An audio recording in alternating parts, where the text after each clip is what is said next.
সবাই একটু কমেন্ট করে জানিয়ে দাও তো সাউন্ড ক্লিয়ার আছে কিনা। বলো বলো সাউন্ড ক্লিয়ার আছে কিনা। ক্লিয়ার।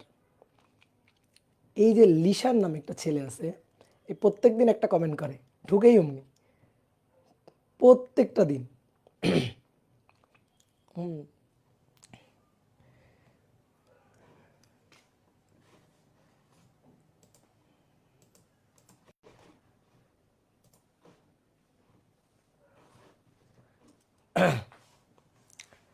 ওকে, তো চলো শুরু করে দিই। ঠিক আছে।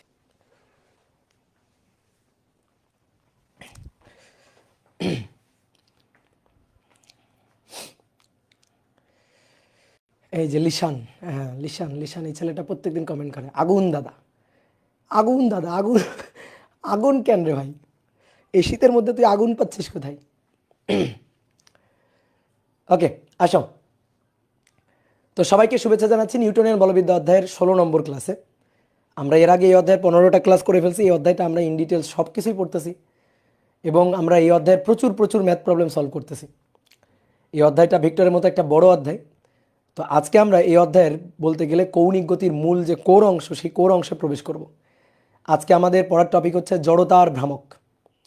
জড়তার ভ্রামক বা মোমেন্ট অফ ইনার্শিয়া। তো চলো আমরা শুরু করে দিই। জড়তার ভ্রামক।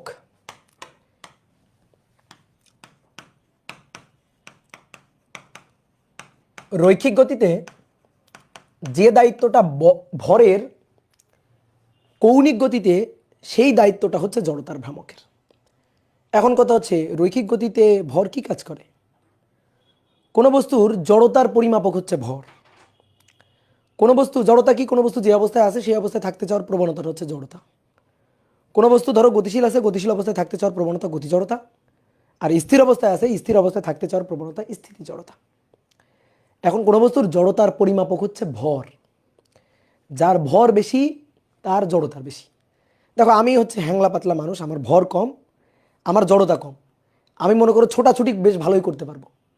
কিন্তু মনে করো যে বেশ একটু মনে করো মোটা সোটা লোক, ঠিক আছে, আমাদের অভিদত্ত তুষার ভাই চিন্তা করো, তো একটু মোটা সোটা, একটু ভুঁড়ি হয়ে গেছে, তো তার একটু জড়তা বেশি। তার মনে করো নড়তে চড়তে উঠতে বসতে একটু কিন্তু মনে করো যে আমার মতো এত ছটফট করে করতে পারবে না। কিন্তু আমি যেমন হ্যাংলা পাটকাঠির মতো, আমি যেমন তাড়াতাড়ি মনে করো নড়াচড়া করতে পারবো, মুভ করতে পারবো, তো অভিদত্ত তুষার আমাদের রয়্যাল টিচার, সে কিন্তু অত ভালো করে মুভ করতে পারবে না, একটু গতি মন্থর লাগবে আর কি। তো এই যে যার ভর বেশি তার জড়তার ভ্রামকটা বেশি, মানে ব্যাপারটা এরকম, তার জড়তাটা বেশি। জড়তার ভ্রামক পরে আসছি, তাহলে যার ভর বেশি তার হচ্ছে জড়তাটা বেশি। কি ক্লিয়ার? কথা বুঝছো? তাহলে তোমাকে একটা উদাহরণ দিয়ে দেখাই।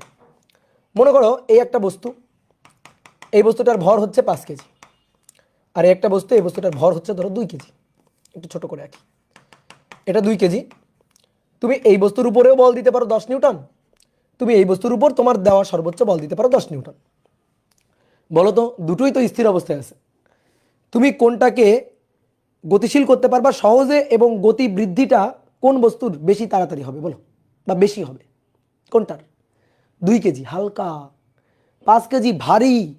যেটা ভারী বেশি তার ধাক্কা দিয়ে ঠেলে গতিশীল করা কঠিন। এবং তুমি ম্যাথমেটিক্যালি দেখো, 10 নিউটন 5 কেজি, যদি আমি বলি ত্বরণ কত বের করো, স্থির অবস্থায় আছে দুটো বস্তুই, তাহলে ত্বরণ কত বের করো, তাহলে 10/5 কত, 2 মিটার/সেকেন্ড স্কয়ার। আর এই বস্তুর যদি ত্বরণ বের করি তাহলে 10/2 কত, 5 মিটার/সেকেন্ড স্কয়ার। তাহলে দেখো দুটো স্থির অবস্থায় আছে, যে বস্তুটা হালকা বেশি তার ধাক্কা দিয়ে তার বেগ বৃদ্ধি করাটা সহজ, এবং দেখো বেগ মানে বেশি বৃদ্ধি পাচ্ছে, সেকেন্ডে 5 মিটার/সেকেন্ড করে বৃদ্ধি পাচ্ছে, কিন্তু এর বেগ সেকেন্ডে 2 মিটার/সেকেন্ড করে বৃদ্ধি পাচ্ছে। তাহলে এর ত্বরণ হচ্ছে কম, ভারী ত্বরণ কম, গতিশীল করা কঠিন, হালকা এই কারণে গতিশীল করা সহজ, ত্বরণ বেশি হচ্ছে। তাহলে কোনো বস্তুর ভর যত বাড়ছে তাকে অবস্থার, তার জড়তার পরিবর্তন করা আমার ক্ষেত্রে তত কঠিন হচ্ছে। কথা বুঝতে পারছো? তাহলে ভর হচ্ছে রৈখিক গতির ক্ষেত্রে জড়তার পরিমাপক।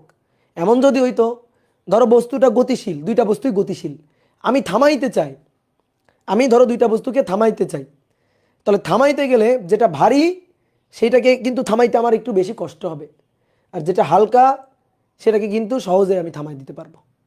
কি ক্লিয়ার? তাহলে এই হচ্ছে ব্যাপারটা, যে কোনো বস্তুকে গতিশীল করা সহজ বা কঠিন এই জিনিসটা, এই যে ভর, এটা কিন্তু পরোক্ষভাবে নির্ধারণ করে দিচ্ছে। তো আমরা ভর নিয়ে আলোচনা করতে চাই না, আমরা আলোচনা করতে চাই জড়তার ভ্রামক নিয়ে। কৌণিক গতির ক্ষেত্রে রৈখিকভাবে গতিশীল করব না, কৌণিকভাবে গতিশীল করব, মানে ঘুরাবো। সহজ কথা, কোনো একটা বস্তু অঘূর্ণনশীল আছে, মানে ঘুরছে না, স্থির আছে, আমি তাকে ঘুরাইতে চাই। তো তাকে ঘুরানোটা, তার ঘুরানোটা মানে কৌণিক গতির পরিবর্তন করাটা কত সহজ হবে, কত কঠিন হবে, এই ব্যাপারটা নির্ধারণ করবে কৌণিক জড়তা, যেটাকে আমরা বলি জড়তার ভ্রামক। রৈখিক জড়তা হচ্ছে ভর, রৈখিক গতির ক্ষেত্রে জড়তা হচ্ছে ভর, আর কৌণিক গতির ক্ষেত্রে জড়তা হচ্ছে জড়তার ভ্রামক। যেমন তুমি মনে করো, সাপোজ এই যে লাঠিটা দেখো, এটা একটা লাঠি, এটা হচ্ছে আমাদের অফলাইন ব্যাচের লাঠি, এটার একটা সুন্দর নাম আছে, এর নাম হচ্ছে কালা জাহাঙ্গীর। বুঝছো, যখন অফলাইন ব্যাচের স্টুডেন্টরা পড়াশোনা না করে তখন এইটা আমি ওদের পিঠের উপর ঝাড়ি। তো এই যে লাঠিটা, এই লাঠিটাকে আমি ঘুরাবো, দেখো ঘুরাবো। তো এই লাঠিটাকে মধ্যবিন্দুতে ধরে, এই যে মধ্যবিন্দুতে ধরো 2 আঙ্গুল দিয়ে ধরে এইভাবে ঘুরাবো, এইভাবে আমি চারপাশে ঘুরাবো ধরো। আবার মনে করো প্রান্ত বিন্দুতে ধরে, এই যে প্রান্ত বিন্দু, এই প্রান্ত বিন্দুতে ধরে চারপাশে ঘুরাবো। দেখো এই প্রান্ত বিন্দু দিয়ে ঘুরাইতে কিন্তু আমার একটু বেশি কষ্ট হবে, দেখো লাঠিটাকে দেখো ঘুরাইতে পাচ্ছি না, উঠাইতেই কষ্ট হচ্ছে, এই যে ঘুরানোটা একটু বেশি কঠিন হবে। তাহলে দেখো মাঝখানে 2 বিন্দুতে, মাঝখানের মধ্যবিন্দুতে 2টা আঙুল দিয়ে ধরে ঘোরানোটা সহজ, বাট এই প্রান্ত বিন্দু দিয়ে ঘোরানোটা একটু কঠিন হয়ে যাচ্ছে। দেখো কৌণিক গতির পরিবর্তন করাটা আমার কাছে একটু কঠিন হয়ে যাচ্ছে যখন আমি প্রান্তে হাত দিচ্ছি। তোমার হাতে যদি স্কেল থাকে, সেই স্কেলে তুমি মাঝে হাত দিয়ে দেখো ঘোরানোটা সহজ, এভাবে 2 আঙ্গুল দিয়ে ট্রাই করবা, আর প্রান্তে 2 আঙ্গুল দিয়ে ট্রাই করবা, দেখবা দেখবা প্রান্তে হাত দিয়ে ধরে দেখবা ঘোরানোটা একটু কঠিন হবে। তাহলে এই যে ঘোরানো কঠিন, জড়তার ভ্রামক বেশি, তার কৌণিক জড়তা বেশি। আর যেখানে ঘোরানো সহজ সেখানে কৌণিক জড়তা তুলনামূলক কম। অর্থাৎ কোনো বস্তুর কৌণিক গতি কত দ্রুত আমি বৃদ্ধি করতে পারবো, ঠিক আছে, কৌণিক গতি কত দ্রুত আমি বৃদ্ধি করতে পারবো বা হ্রাস করতে পারবো, মানে পরিবর্তন করতে পারবো, এই ব্যাপারটা নির্ধারণ করে কৌণিক জড়তা, যার নাম হচ্ছে জড়তার ভ্রামক। তো জড়তার ভ্রামক কাকে বলে আসো একটু আমরা লিখে ফেলি। কোনো ঘূর্ণনশীল বস্তুর, কোনো ঘূর্ণনশীল বস্তুর ভর এবং ঘূর্ণন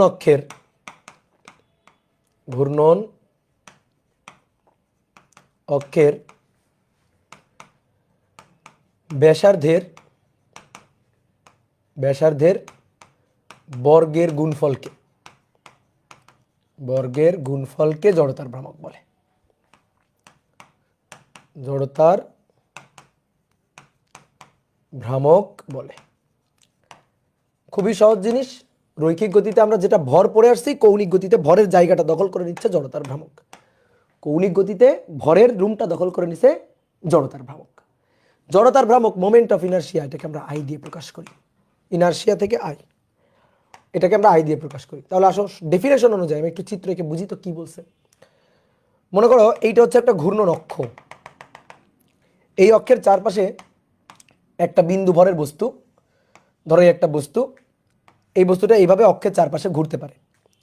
তাহলে সে যে ব্যাসার্ধ নিয়ে ঘুরে, ঘূর্ণন পথের যে ব্যাসার্ধটা সেটা হচ্ছে আর, আর এই বস্তুর যে ভরটা, সেই বস্তুর ভরটা হচ্ছে এম।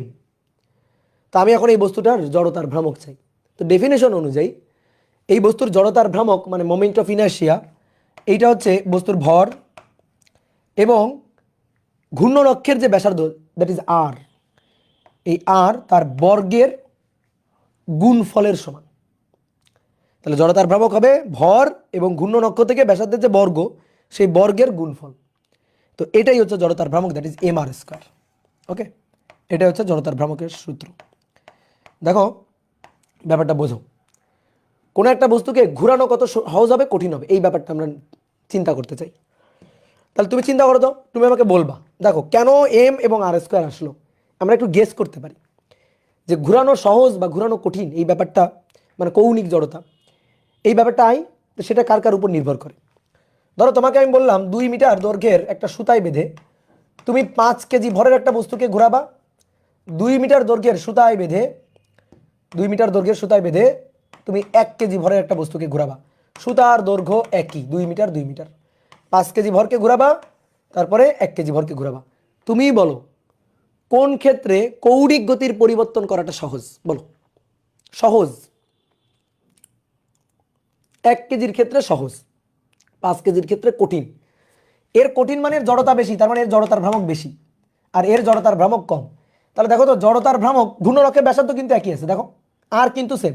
তাহলে আর যদি সেম থাকে, তাহলে এই জড়তার ভ্রামকটা ভরের সাথে কেমন সম্পর্কযুক্ত? সমানুপাতিক।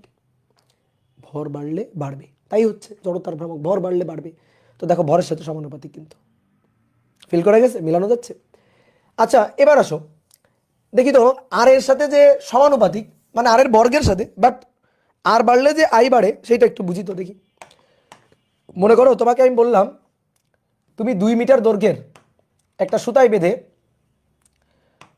2 কেজি ভরের একটা বস্তুকে ঘোরাবা, আর তুমি 6 মিটার দৈর্ঘ্যের একটা সুতায় বেঁধে ওই একই 2 কেজি ভরের বস্তুটাকে ঘোরাবা।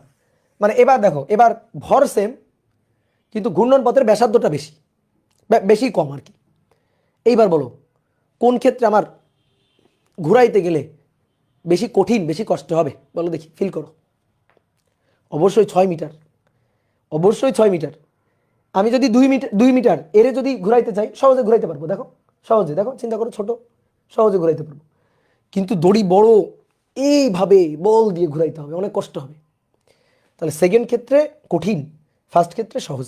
তাহলে দেখো ভর একই, কিন্তু দূরত্ব যত বেশি হচ্ছে জড়তার ভ্রামক তত বেশি হচ্ছে, এবং এটা বর্গের সমানুপাতিক, বুঝলো? তাহলে এটাই হচ্ছে আমাদের জড়তার ভ্রামকের সূত্র। এবার বলো তো জড়তার ভ্রামক কি রাশি ভাইয়া? জড়তার ভ্রামক কি রাশি? জড়তার ভ্রামক স্কেলার রাশি।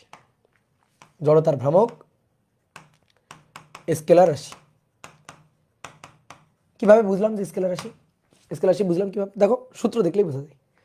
I equal to M R square. M তো ভর, তো ভর সে তো স্কেলার, ভর স্কেলার, ভর তো আর ভেক্টর না। কিন্তু আর কিন্তু ভেক্টর, আর এর একটা পরিচয় আছে, এর নাম হচ্ছে ব্যাসার্ধ ভেক্টর। এই আর এর পরিচয় হচ্ছে ব্যাসার্ধ ভেক্টর, আর এর পরিচয় হচ্ছে ব্যাসার্ধ ভেক্টর, রেডিয়াস ভেক্টর। এই যে ঘূর্ণন অক্ষ থেকে বস্তুর দিকে হচ্ছে ডিরেকশনটা, তো এটা হচ্ছে ব্যাসার্ধ ভেক্টর। এবার moment of inertia I equal to M R square. M scalar কিন্তু আর স্কোয়ার, এ কিন্তু স্কেলার, মানে ভেক্টর না আর কি। M scalar R square scalar. দেখো কেমনে, R dot R, R vector but R square scalar. R dot R, R এর মান তাদের মধ্যবর্তী কোণের cos θ। আর আর এর মধ্যবর্তী কোণ কত? cos 0, that is R square. R square কোন গুণ থেকে পাওয়া যাচ্ছে? কোন গুণ বলো, কোন গুণ থেকে পাওয়া যাচ্ছে? ডট গুণ। এবার ডট গুণে আমরা যে ফলাফলটা পাই তারে কি বলে? কি ফলাফল পাই? ডট গুণের ফলাফল কেমন হয়? স্কেলার। তাহলে R square, R vector but আর স্কোয়ারটা ভাইয়া স্কেলার, তাই না? তাহলে দুটো স্কেলার রাশি গুণফল কোনোদিন ভেক্টর হতে পারে, এই কারণে জড়তার ভ্রামক স্কেলার রাশি। জড়তার ভ্রামক স্কেলার রাশি। ধরো কোনো একটা সিস্টেমে একটা বিন্দু ভর নেই, অনেকগুলো বিন্দু ভর আছে, তো আমি সেই সিস্টেমের জড়তার ভ্রামক বের করবো। তো খুবই সহজ কথা, আমি সেই সিস্টেমের জড়তার ভ্রামক বের করতে চাই, তাহলে ওই সিস্টেমে যতগুলো ভর আছে সবার জড়তার ভ্রামক ঘূর্ণন অক্ষের সাপেক্ষে বের করে যোগ করে দিব, জাস্ট যোগ, কোনো ভেক্টর হিসাব না, জাস্ট যোগ করে দিব। তাহলে আমি জড়তার ভ্রামকের, টোটাল জড়তার ভ্রামকের মান কত সেটা আমি পেয়ে যাব। কি ক্লিয়ার? কথা বুঝছো? ওকে, এইবার আসো, চলো চলো চলো চলো আমরা এবার কয়েকটা ক্ষেত্রে জড়তার ভ্রামকের হিসাব নিকাশ দেখব। তো প্রথমে আসো, এক, বিন্দু ভরের বস্তুর জন্য জড়তার ভ্রামক। বিন্দু ভরের বস্তুর জন্য, বিন্দু ভরের বস্তুর জন্য জড়তার ভ্রামক।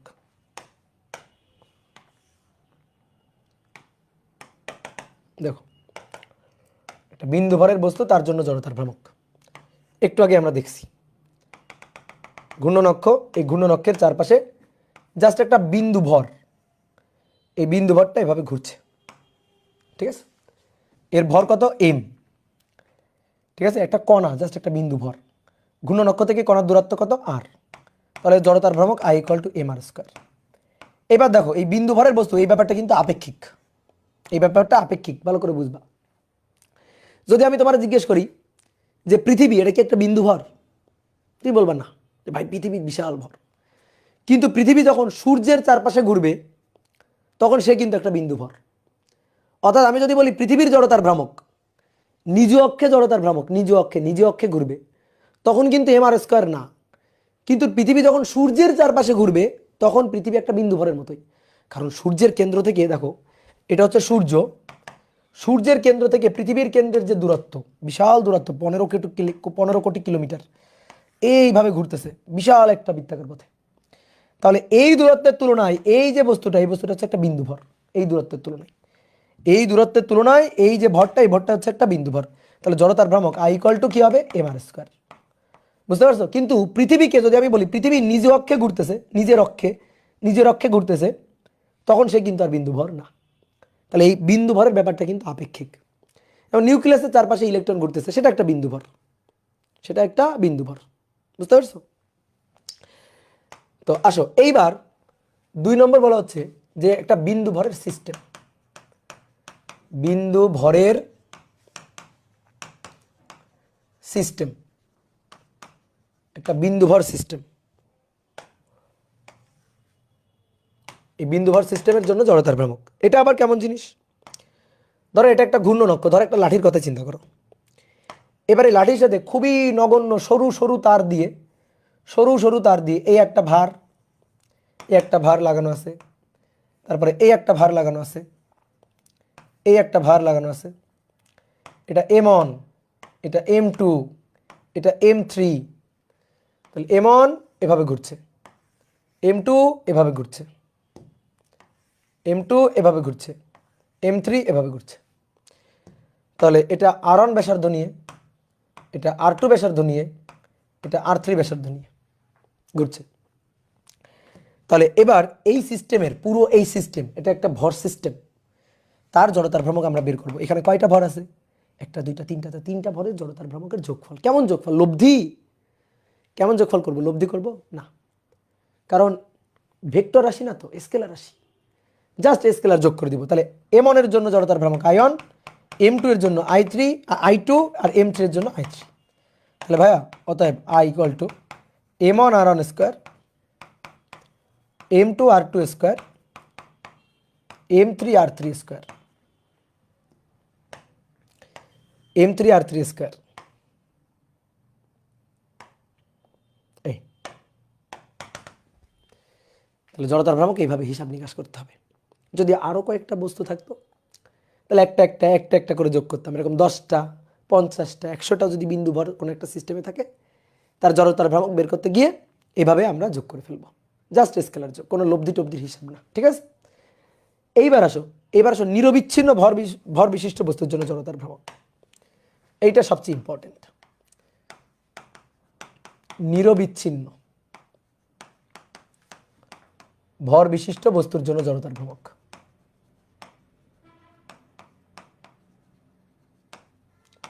নিরবিচ্ছিন্ন ভর বিশিষ্ট বস্তু মানে কি?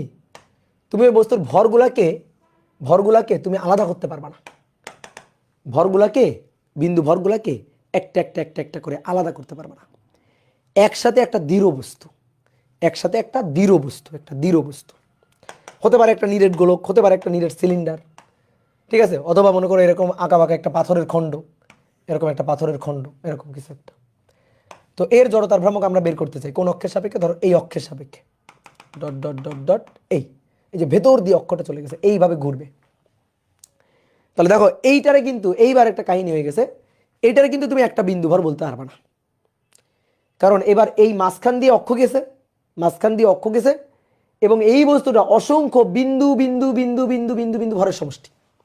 কিন্তু যদি এইটারে সাপোজ, শোনো, এই পাথরখণ্ডটারে, এই যে পাথরখণ্ডটা মনে করো, এই পাথরখণ্ডটা এইখানে চলে গেছে, আর এইটা হচ্ছে ঘূর্ণনক্ষ। এই ঘূর্ণনক্ষ থেকে পাথরখণ্ডটা আর ব্যাসার্ধের বিশাল একটা বৃত্তাকার পথে ঘুরবে, তখন কিন্তু এর আমি জড়তার ভ্রামক বলতে পারবো। কিন্তু এ যদি নিজ অক্ষে, এর জড়তার ভ্রামক তখন বিন্দু ভরের জড়তার ভ্রামক বলতে পারবো। বাট সে যদি নিজ অক্ষে ঘুরতে থাকে তাহলে কিন্তু এর জড়তার ভ্রামক আর আমি বিন্দু ভরের জন্য জড়তার ভ্রামকের যে সূত্র সেটা আর খাটাইতে পারবো না।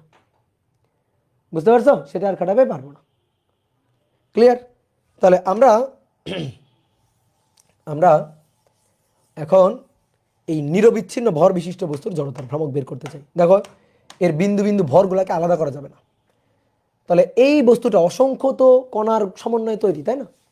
ভাইয়া সূত্র প্রতিপাদন দেখাবেন, এই সূত্র প্রতিপাদন শুরুই তো হয়নি, আমি তোমার আগে জড়তার ভ্রামক চিনাচ্ছি। ঠিক আছে, জড়তার ভ্রামকের সংজ্ঞা হচ্ছে I equal two mr square, এটার তো আর প্রমাণ হবে না। ঠিক আছে, জড়তার ভ্রামক I equal two mr square, এটার প্রমাণ হবে না, এইটা জাস্ট মাথায় রাখবা। এবার তারপরে বাদ বাকিগুলোর ডেরিভেশন আমরা দেখাবো। তাহলে আসো, এই বস্তুটা জড়তার ভ্রামক চাই, তাহলে এই বস্তুটা অসংখ্য বিন্দু বিন্দু বিন্দু বিন্দু বিন্দু বিন্দু কণার সমন্বয়ে গঠিত। তাহলে আমরা এইটারে এরকম অসংখ্য বিন্দু বিন্দু ভরের সমষ্টি চিন্তা করতে পারি এরকম। তো আমি আপাতত 5টা দিলাম, এরকম 5টা না 5 লক্ষ 5 কোটি কণার সমন্বয়ে গঠিত। তাহলে এটা m1 ভর, সে ভাইয়া r1 ব্যাসার্ধের বৃত্তাকার পথে ঘুরছে। এটা m2 ভর বিন্দু, সেটা r2 ব্যাসার্ধের বৃত্তাকার পথে ঘুরছে। এটা m3 ভর বিন্দু, সে r3 ব্যাসার্ধের বৃত্তাকার পথে ঘুরছে। m4 r4 ব্যাসার্ধের বৃত্তাকার পথে, এভাবে dot dot dot dot dot dot, ধরো mn, সে rn ব্যাসার্ধের বৃত্তাকার পথে ঘুরছে। আমি এখন এর জড়তার ভ্রামক বের করতে চাই। এরকম লক্ষ লক্ষ কোটি কোটি কণার সমন্বয়ে এই বস্তুটা তৈরি। মনে করো তোমার হাত থেকে পড়ে একটা কাচের প্লেট ভেঙে গেছে, অথবা একটা কাচের গ্লাস ভেঙে গেছে, তাহলে গ্লাসটা অসংখ্য টুকরাতে পরিণত হবে না? তো সেরকম মনে করো যে এই যে বস্তুটা, এই বস্তুটা এরকম অসংখ্য টুকরার সমষ্টি। তা আমি বললাম যে নাও এই যে এটার জড়তার ভ্রামক তুমি বের করো। ঠিক আছে, এটার জড়তার ভ্রামক বের করো। কেমনে বের করবা? তাহলে এটা এই যে অসংখ্য কণার সমন্বয়ে গঠিত, তুমি প্রত্যেকটা কণার জড়তার ভ্রামক যোগ করা শুরু করবা, প্রত্যেকটা কণার। তাহলে I equal two ion plus i2, এইভাবে ion ion plus i2 plus i3 plus dot dot dot dot dot dot dot dot dot dot in যোগ করা শুরু করবা। তার মানে কি দাঁড়ালো? m1 r1 square, m2 r2 square, m3 r3 square plus dot dot dot dot dot dot dot dot লাস্টে গিয়ে mn আর n স্কোয়ার, আর n এর স্কোয়ার। ঠিক আছে, এটা তাহলে আমরা এভাবে যোগ করলে কিন্তু টোটাল জড়তার ভ্রামক পেয়ে যাব। তো এইবার শোনো, ধরো সাপোজ তোমাদের সবাইকে আমি একটা বস্তু দিলাম, দিয়ে বললাম যে কালকে তোমরা আমাকে জড়তার ভ্রামক বের করে এনে দেখাবা এই বস্তুর। তাহলে তুমি কি করবা?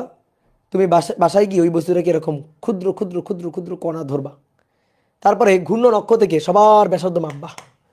এখানে যে টুকরাটা ধরছো সেই টুকরাটার ঘূর্ণন অক্ষ থেকে ব্যাসার্ধ মাপবা, এখানে যে টুকরাটা ধরছো ঘূর্ণন অক্ষ থেকে ব্যাসার্ধ মাপবা, এখানে যে টুকরাটা, এভাবে এই বস্তুটা এরকম অসংখ্য লক্ষ লক্ষ লক্ষ লক্ষ লক্ষ লক্ষ কণার সমন্বয়ে তৈরি।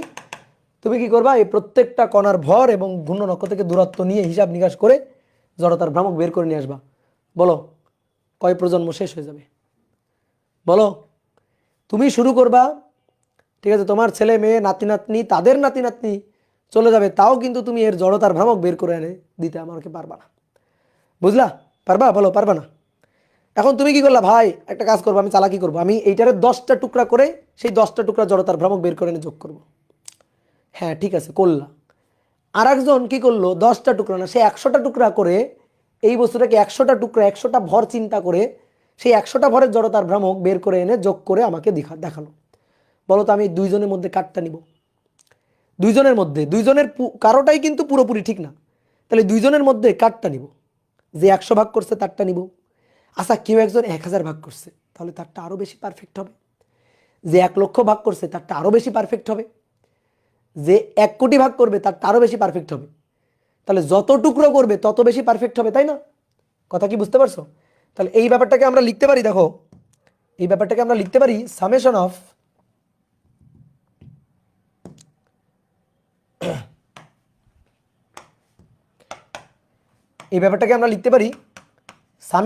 mr square. ভালো করে বুঝিও, যেখানে n এর মান 1 থেকে শুরু করে n এর মান n পর্যন্ত ছিল, n এর মান n, তাহলে n এর মান যত বেশি হবে, যত বেশি সংখ্যক টুকরো যোগ করা যাবে, তত জড়তার ভ্রামকের এক্সাক্ট মানটা পাওয়া যাবে।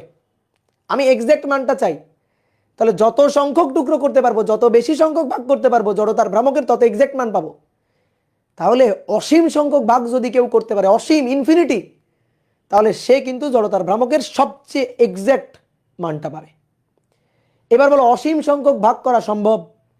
অসীম সংখ্যক ভাগ করতে গেলে আজীবন ধরে করা লাগবে। ঠিক আছে, তোমার প্রজন্ম থেকে প্রজন্ম চলে যাবে, কিন্তু ইন্টিগ্রেশন মানে হিসাব আর শেষ হবে না, কি তাই না? বলো তো তুমি কি এই কাজ করবা? চিন্তা করো তো, ধারার যোগফল বের করা। ধরো আমি তোমাকে যোগ করতে বললাম 2 যোগ 4 যোগ 6 যোগ 8 যোগ 10 যোগ 12 যোগ, এভাবে যোগ করতে বললাম। আমি এখন বললাম যে এরকমভাবে 10,000টা পদ যোগ করো। তুমি যদি ম্যানুয়ালি যোগ করা শুরু করো 2 যোগ 4 6, তার সাথে যোগ 6 12, তার সাথে যোগ 8, এভাবে যদি যোগ করা শুরু করো, তাহলে 20,000টা সংখ্যা, 20,000টা পদ পরপর যোগ করতে মানে বহুত সময়ের ব্যাপার না? তাহলে এই কাজটা আমরা কি দিয়ে করতে পারি? ধারা দিয়ে করতে পারি না? ধারার যোগফল। তাহলে ধারার যোগফলে দেখো একটা সূত্র খাটায় কত সহজেই ক্যালকুলেশনটা করা যায়। ঠিক তেমনি এরকম কোনো একটা প্রসিডিউর এখানে আমাদের খুঁজে বের করতে হবে, যাতে এই ক্যালকুলেশনটা, এই যোগটা খুব সহজে করা যায় এবং একেবারে পারফেক্ট অ্যাকুরেট মান দিয়ে করা যায়, অ্যাকুরেট মান পাওয়া যায় হিসাবের। তাহলে এম আর স্কোয়ার, তাহলে এন এর মান যত বেশি হবে, এন এর মান যত বেশি হবে তত কিন্তু আমি সঠিক মান পাবো। তো এন এর মান যদি ইনফিনিটি হয় তাহলে সবচেয়ে সঠিক মান পাবো। এন এর মান যদি ইনফিনিটি হয় সবচেয়ে সঠিক মান পাবো। তাহলে summation of N equal to 1 থেকে শুরু করে ইনফিনিটি। এবার দেখো তো, যখন আমি এইটারে অসীম সংখ্যক ভাগে ভাগ করব, অসীম সংখ্যক, তখন প্রত্যেকটা টুকরা, চিন্তা করো তোমার তোমার যে ওই যে বলছিলাম কাচের একটা গ্লাস, এটা ভেঙে টুকরা টুকরা টুকরা টুকরা হয়ে গেছে। তো তুমি সেইখান থেকে মনে করো অসীম সংখ্যক টুকরা হয়ে গেছে, যত বেশি টুকরা করবা টুকরাগুলোর ভর কিন্তু তত ক্ষুদ্র হবে। অসীম সংখ্যক টুকরা করলে, ধরো অসীম সংখ্যক টুকরা করছো, সেখান থেকে একটা টুকরা উঠাও তো, উঠাও উঠাও, উঠাই আঙুলের মাথায় নাও।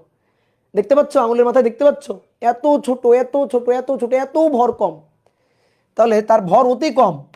তাহলে এইটা, এই ভরটাকে আমরা বললাম, বিভাজিত ভর অংশগুলোকে আমরা বললাম ডিএম। সেই ডিএম টেন্স টু 0, বুঝলাম? হ্যাঁ, গুড, ভেরি গুড। তাহলে এইবার এই জিনিসটার একটা সুন্দর অর্থ আছে।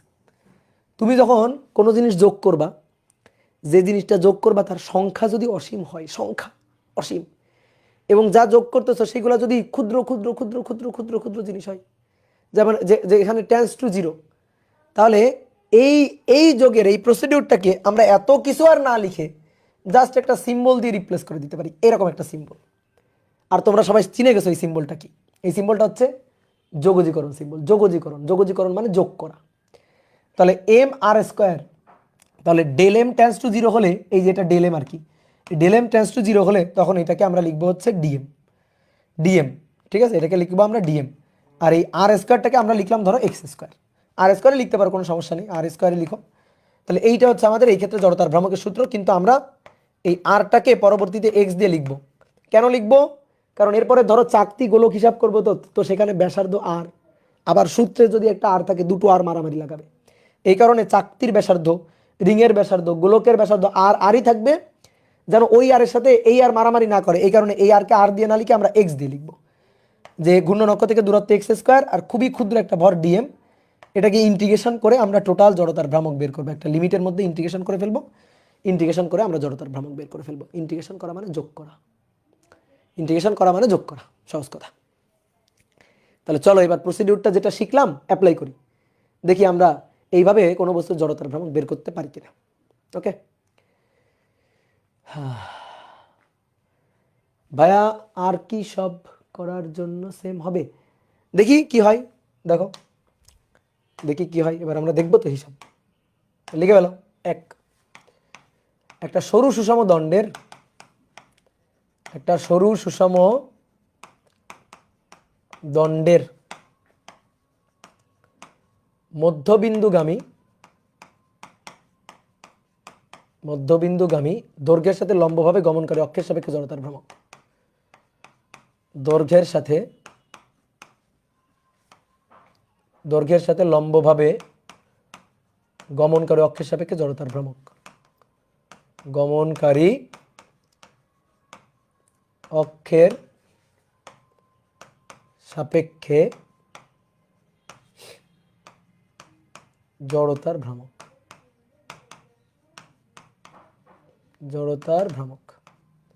তাহলে সুন্দর করে হেডিংটা লিখে ফেলো। আর যা লিখছি এটা একটু কল্পনা করো তো, মনে মনে একটু কল্পনা করো তো কি লিখছি।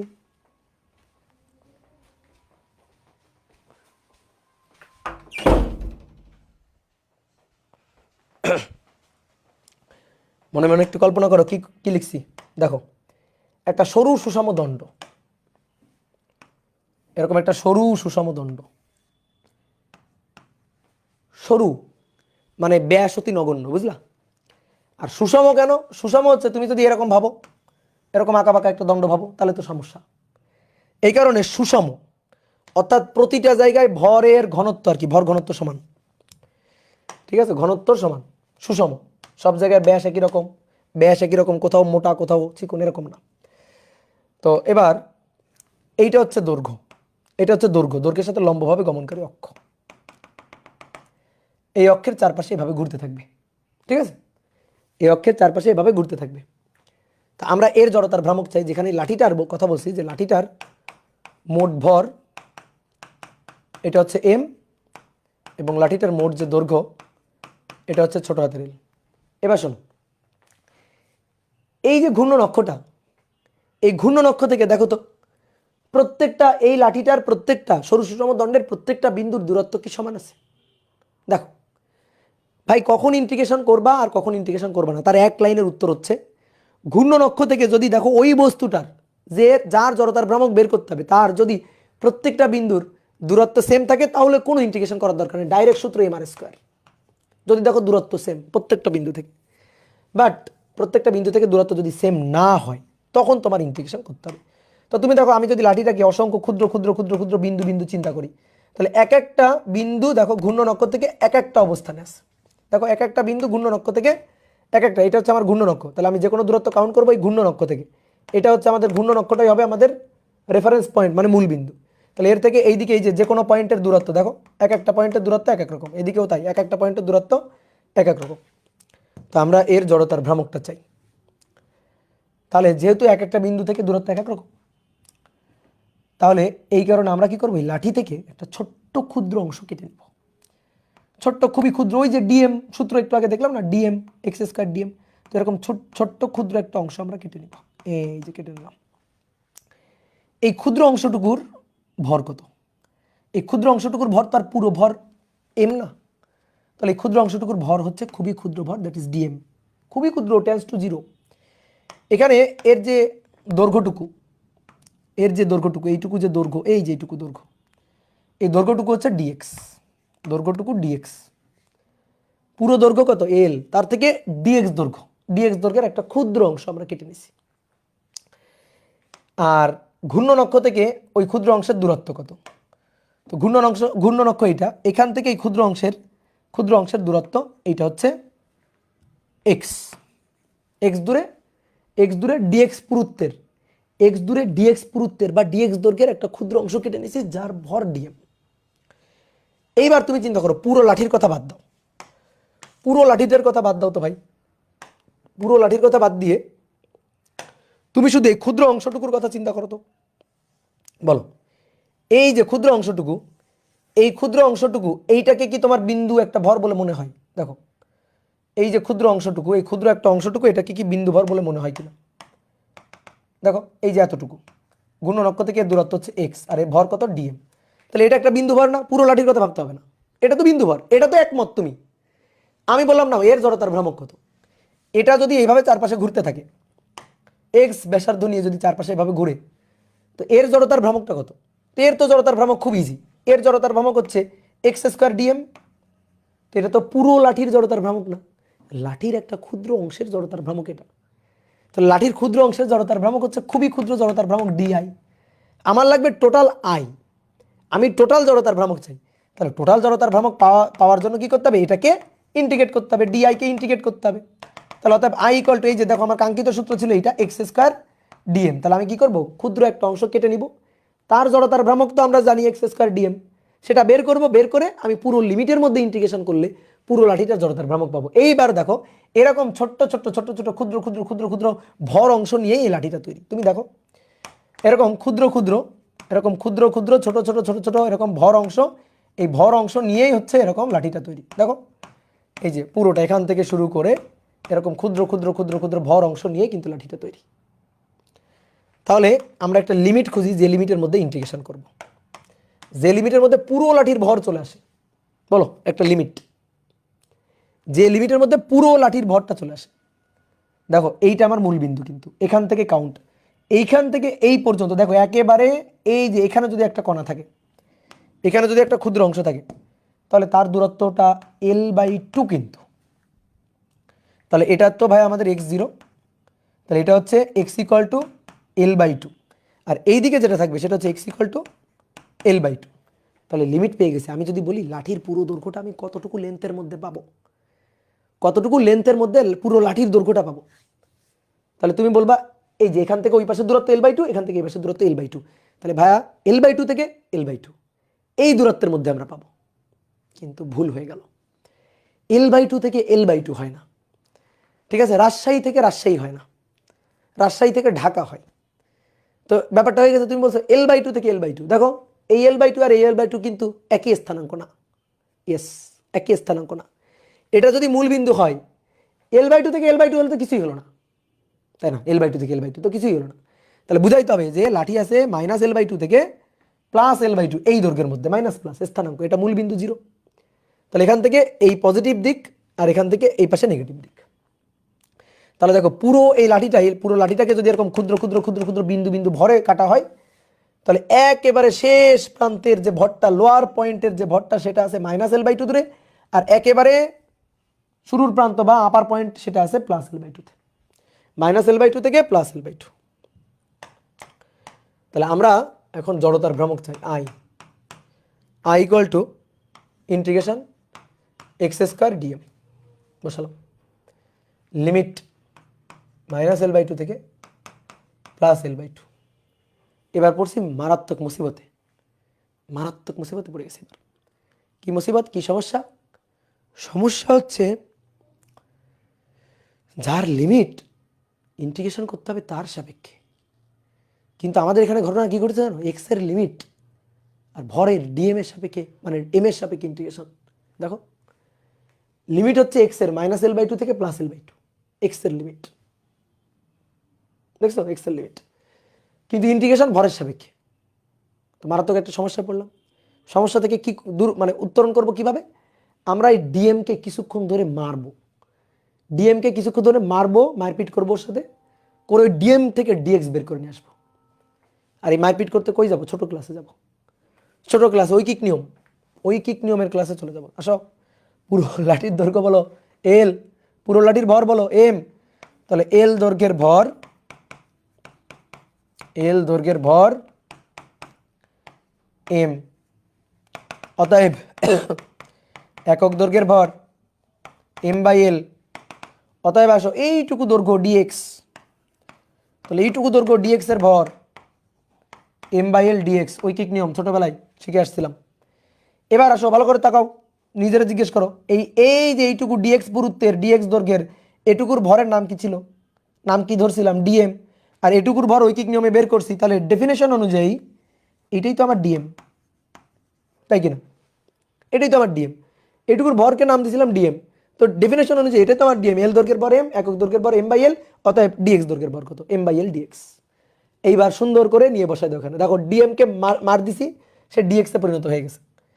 তাহলে ইন্টিগ্রেশন x² ডিএম, ডিএম মানে হচ্ছে m/l dx, লিমিট -L/2 থেকে +L/2, -L/2 থেকে +L/2। তাহলে এবার যারা যারা ধ্রুবক তাদের তাদের সসম্মানে বাইরে নিয়ে আসো, এম সাহেবকে বাইরে নিয়ে আসো, এল কে বাইরে নিয়ে আসো, x² dx, x² dx, এটা কিন্তু ডিফারেন্সিয়েশন, ইন্টিগ্রেশন, পাওয়ার বাড়বে সেই পাওয়ার দিয়ে ভাগ হবে, নিচে লোয়ার লিমিট -L/2 অ্যান্ড উপরে আপার লিমিট +L/2। তাহলে m/3l, আসো বসাই, x এর মানে একবার L/2 বসাবো, এবার খালি হিসাব, আরেকবার -L/2, এটা সূত্রের মাইনাস আর এটা লিমিটের মাইনাস, -L/2 তার কিউব। এবার আসো m/3l, l³/8, আর এখানে -l³/8, মাইনাসে মাইনাসে প্লাস, তাহলে l³/8, l³/8, 2l³/8, বুঝলাম? এটা l³/8, এটাও l³/8, কিন্তু এটা মাইনাস আছে, আর কিউবকে মাইনাস করলে মাইনাস থাকে, সেই মাইনাস আর এই মাইনাস প্লাস, তাহলে 2l³/8, তাহলে 2 আর 8 কাটাকাটি, তাহলে নিচে থাকলো 4, তাহলে 1/12 ml², 1/12 ml², এই হচ্ছে আমাদের জড়তার ভ্রামক, I ইকুয়াল টু 1/12 ml²। বুঝতে পেরেছ? বুঝতে পেরেছ? বলো। ইন্টিগ্রেশন করে জড়তার ভ্রামক বের করে ফেললাম। তাহলে লাঠিটার জড়তার ভ্রামক, লাঠির দৈর্ঘ্য হচ্ছে এল আর ভর হচ্ছে এম, তাহলে জড়তার ভ্রামক 1/12 ml²। এই হচ্ছে হিসাব নিকাশ। কত সহজ জিনিস না বলো? খুবই খুবই খুবই খুবই সহজ জিনিস। ইয়েস। দেন চলো এবার আমরা সরু সুষম লাঠির আবার জড়তার ভ্রামক বের করবো, কিন্তু এটা তোমাদের দায়িত্ব। তোমরা জড়তার ভ্রামক নিজেরা ইন্টিগ্রেশন করে হিসাব নিকাশ করে বের করবা। তাহলে এবার আমরা আবারও সরু সুষম দণ্ডের জড়তার ভ্রামক বের করব। তাহলে 2 নম্বর দিয়ে লিখো, সরু সুষম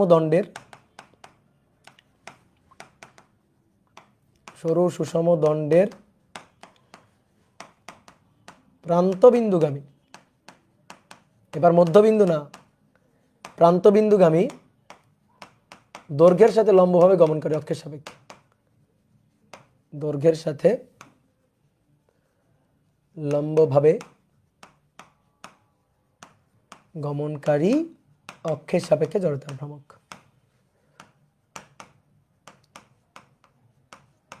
অক্ষের সাপেক্ষে জড়তার ভ্রামক। ওকে,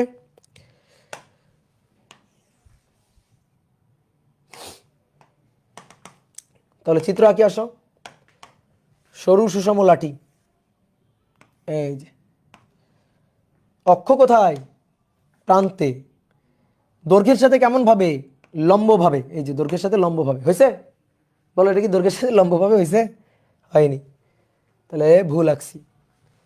তাহলে এইবার দেখো, দৈর্ঘ্যের সাথে লম্বভাবে গমনকারী অক্ষের সাপেক্ষে জড়তার ভ্রামক। তাহলে এবারও তাই, এই যে লাঠিটা, এই লাঠিটার এক একটা ভর বিন্দু এই ঘূর্ণন অক্ষ থেকে এক একটা দূরত্বে অবস্থিত। তাহলে কি করতে হবে বলো? লাঠির মোট ভর এম আর মোট দৈর্ঘ্য ছোট হাতের এল। তাহলে আমরা এখান থেকে একটা ক্ষুদ্র অংশ আবার কেটে নিব। এই যে ক্ষুদ্র একটা অংশ কেটে নিলাম, যার দৈর্ঘ্য কত? ডিএক্স আর ভর কত? ডিএম। আর এখান থেকে ওই বিন্দুর দূরত্ব কত? এক্স। ওই বিন্দুর দূরত্ব কত? এক্স। তাহলে ডিএম ভরের এই ক্ষুদ্র ডিএক্স দৈর্ঘ্যের এই অংশের জড়তার ভ্রামক, এই অংশের জড়তার ভ্রামক ডিআই। জড়তার ভ্রামক, খুবই ক্ষুদ্র জড়তার ভ্রামক DI, that is X square DM. ঠিক আছে? তাহলে আমরা এখন টোটাল জড়তার ভ্রামক চাই। তাহলে I equal two integration x square DM. Limit লাগবে, এমন লিমিট যার মধ্যে আমি পুরো লাঠিটাকে পাবো, যার মধ্যে পুরো লাঠিটাকে পাবো। তো লাঠিকে এরকম কাটো, ফালি ফালি ফালি ফালি ফালি ফালি করে কাটো, বুঝলা? কাটলে ফালি ফালি করে কাটলে এই যে একটা বিন্দু, একটা বিন্দু, একটা বিন্দু, এরকম অসংখ্য বিন্দু বিন্দু বিন্দু বিন্দু ভরের সমন্বয়ে পুরো লাঠিটা তৈরি। তাহলে শুরু, একেবারে শুরু কোথায়? এখানে। এর এই পাশে ভর আছে নাই, তাহলে এক্স ইকুয়াল টু 0 থেকে limit x equal to L, 0 to L plus L, 0 থেকে এল, এটাই হচ্ছে আমার লিমিট। তাহলে x square integration x square DM, তাহলে লিমিট 0 থেকে এল। তাহলে আবার সমস্যায় মাথায় হাত, মাথায় হাত কেন বলো? মাথায় হাত কেন বলো? বলো মাথায় হাত কেন? কি সমস্যায় পড়েছি বলো? হোয়াট ইজ দ্য সমস্যা বলো? ইয়েস, এল এর লিমিট মানে এক্স এর লিমিট, কিন্তু ইন্টিগ্রেশন কার সাপেক্ষে? এম এর সাপেক্ষে। এটা তো হয় না ভাই। তাহলে কি করতে হবে? কি করতে হবে? কি করতে হবে? আবার ডিএম কে মারতে হবে, ডিএক্স এ যেন পরিণত হয়ে যায়। তো সেটা অলরেডি আগে করা আছে, এখন আমি আবারও একবার দেখাচ্ছি। এল দৈর্ঘ্যের ভর, আগের জিনিসটাই এম, অতএব একক দৈর্ঘ্যের ভর এম বাই এল। তাহলে অতএব ডিএক্স দৈর্ঘ্যের ভর এম বাই এল ডিএক্স। তো ডিএক্স দৈর্ঘ্যের ভরের তো তুমি নাম দিয়েই রাখছো অলরেডি, এই যে নামকরণ করেই রাখছো, ডিএক্স দৈর্ঘ্যের ভরের নাম হচ্ছে ডিএম। তাহলে dm equal to x square, dm equal to M divided by L dx, 0 থেকে L, M divided by L, x square dx, that is x cube by 3, 0 থেকে এল। তাহলে 1/3 এম এক্স এর 1/3 M by L, X cube মানে L cube. তাহলে কাটাকাটি করে অতএব I 1/3 M L square. তাহলে বুঝতে পারতেছ প্রত্যেকটা বস্তুরই জড়তার ভ্রামক কিভাবে বের করতে হচ্ছে? এই হচ্ছে ঘটনা। এবার দেখো জড়তার ভ্রামক খায় নাকি মাথায় দেয়, আমরা একটু প্র্যাকটিক্যালি ফিল করি। দেখো জড়তার ভ্রামক খায় নাকি মাথায় দেয়, এবার একটু প্র্যাকটিক্যালি ফিল করি। হয়েছে না? তাহলে দুটো উত্তর একটু মাথায় রাখো। এবার দেখো, লিখো দেখি তো ব্যাপারখানা।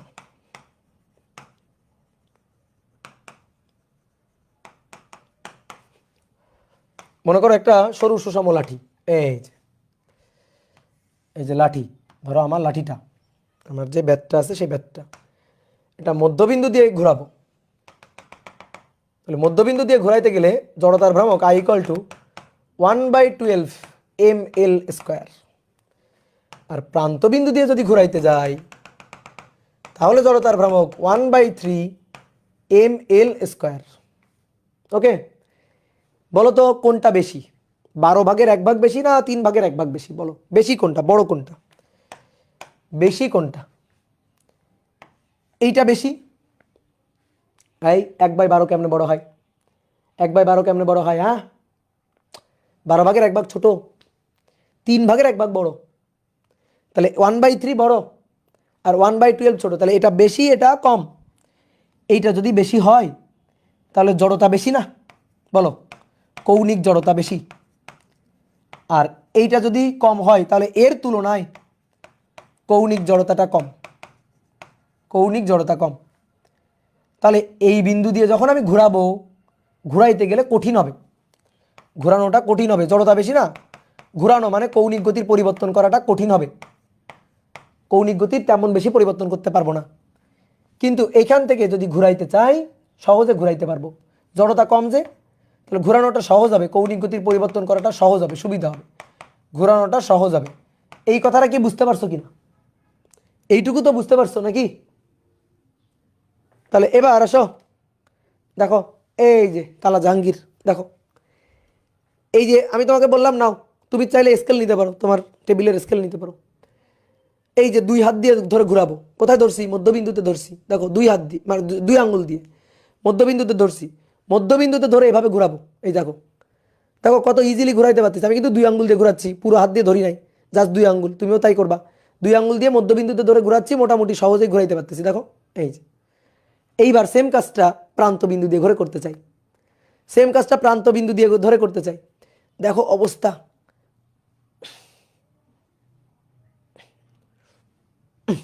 দেখো, বলো কষ্ট হইলো না?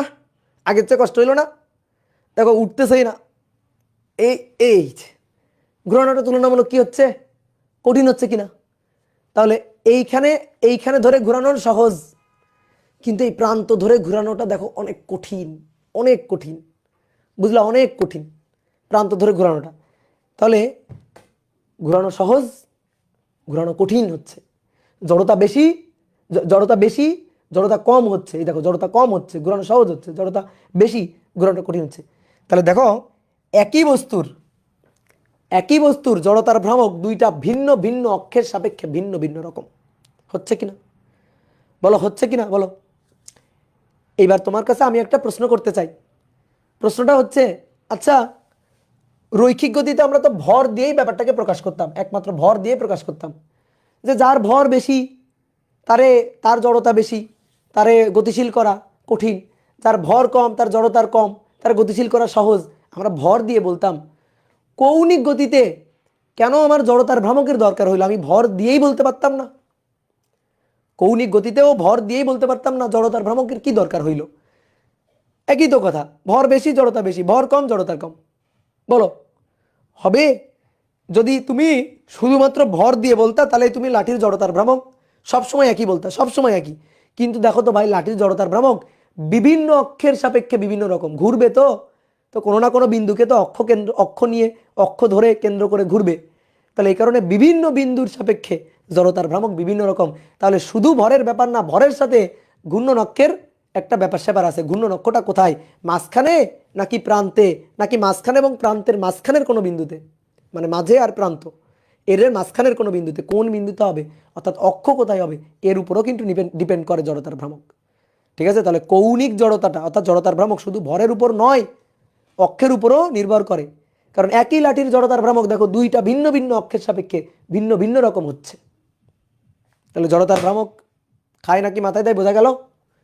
ঠিক আছে, আশা করি ফিল করতে পেরেছো।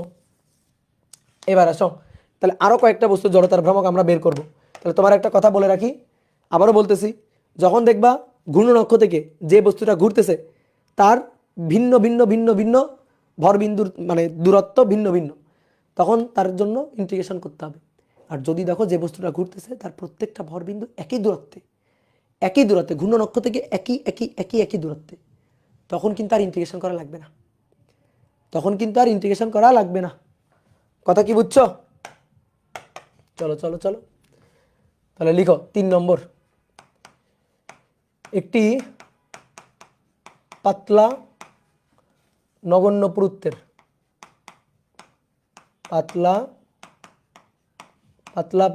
বা নগণ্য পুরুত্বের চাকতির মধ্যবিন্দু দিয়ে তলের লম্বভাবে গমনকারী অক্ষের সাপেক্ষে জড়তার ভ্রামক। গমনকারী অক্ষের সাপেক্ষে জড়তার ভ্রামক। গমনকারী অক্ষের সাপেক্ষে জড়তার ভ্রামক।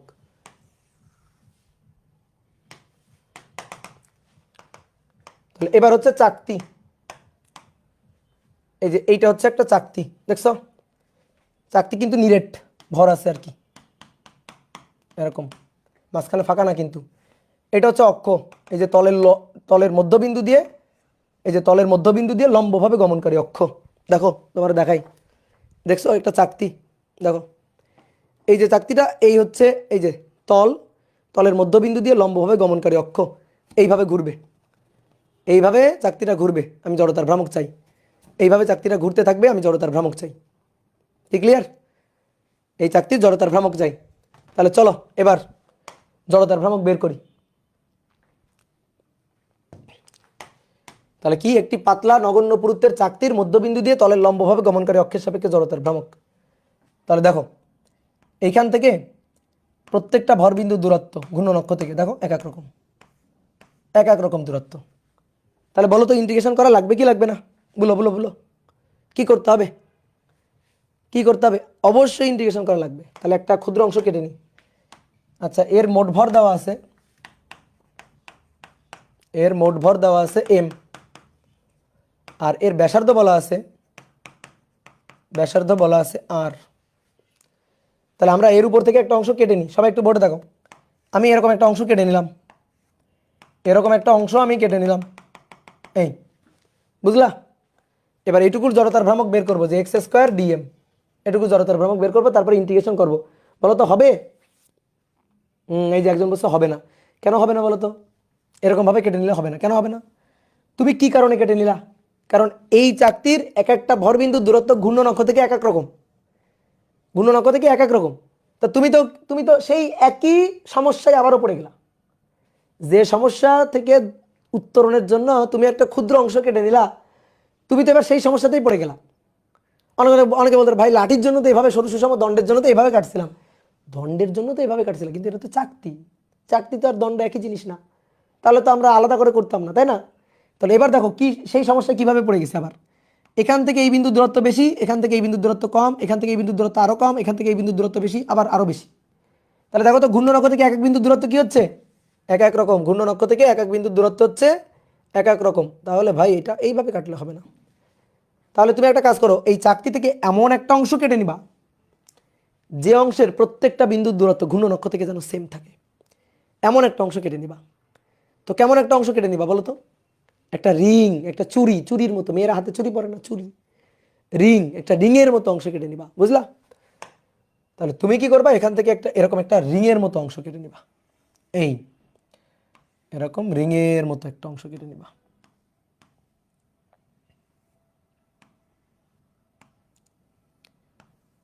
খুবই পাতলা পুরুত্বের একটা রিংয়ের মতো অংশ কেটে নিবা।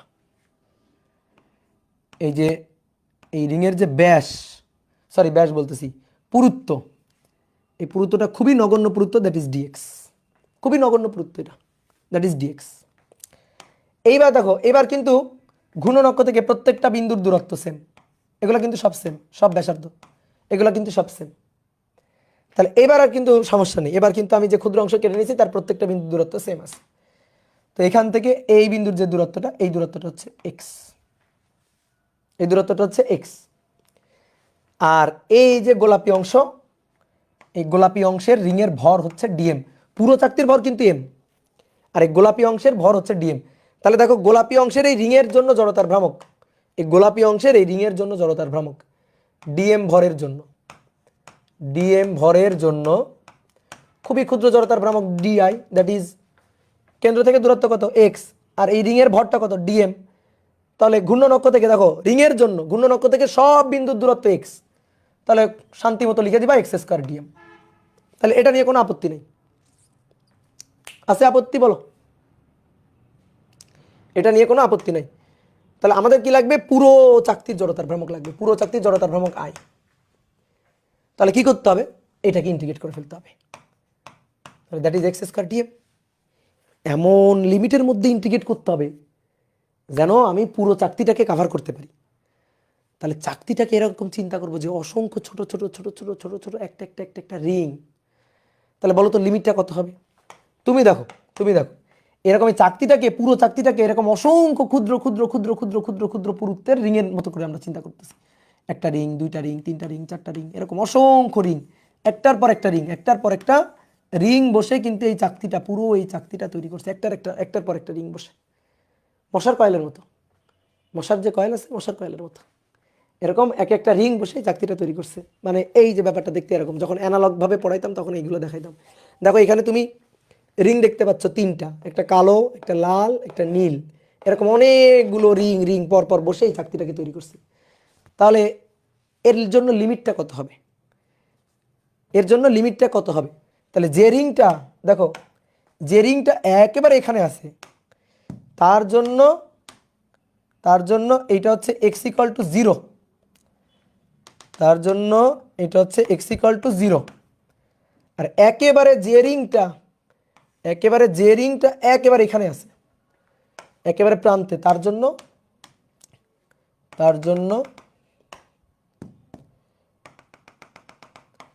এক্স ইকুয়াল টু আর, তার জন্য এক্স ইকুয়াল টু আর। তাহলে এই লিমিটের মধ্যে পুরোটা পাওয়া যাবে। তাহলে 0 টু আর, সেই মুসিবতে আবার পড়ে গেলাম, ভরের সাপেক্ষে ইন্টিগ্রেশন 0 টু আর এক্স এর লিমিট, তাহলে কেমন হবে? তাহলে ডিএম কে মারতে হবে আবার ধরে কিছুক্ষণ, যেন সে ডিএক্স দেয়। তো কিভাবে দিবে? ঐকিক নিয়ম করে। বলো তো কিভাবে ঐকিক নিয়ম করব?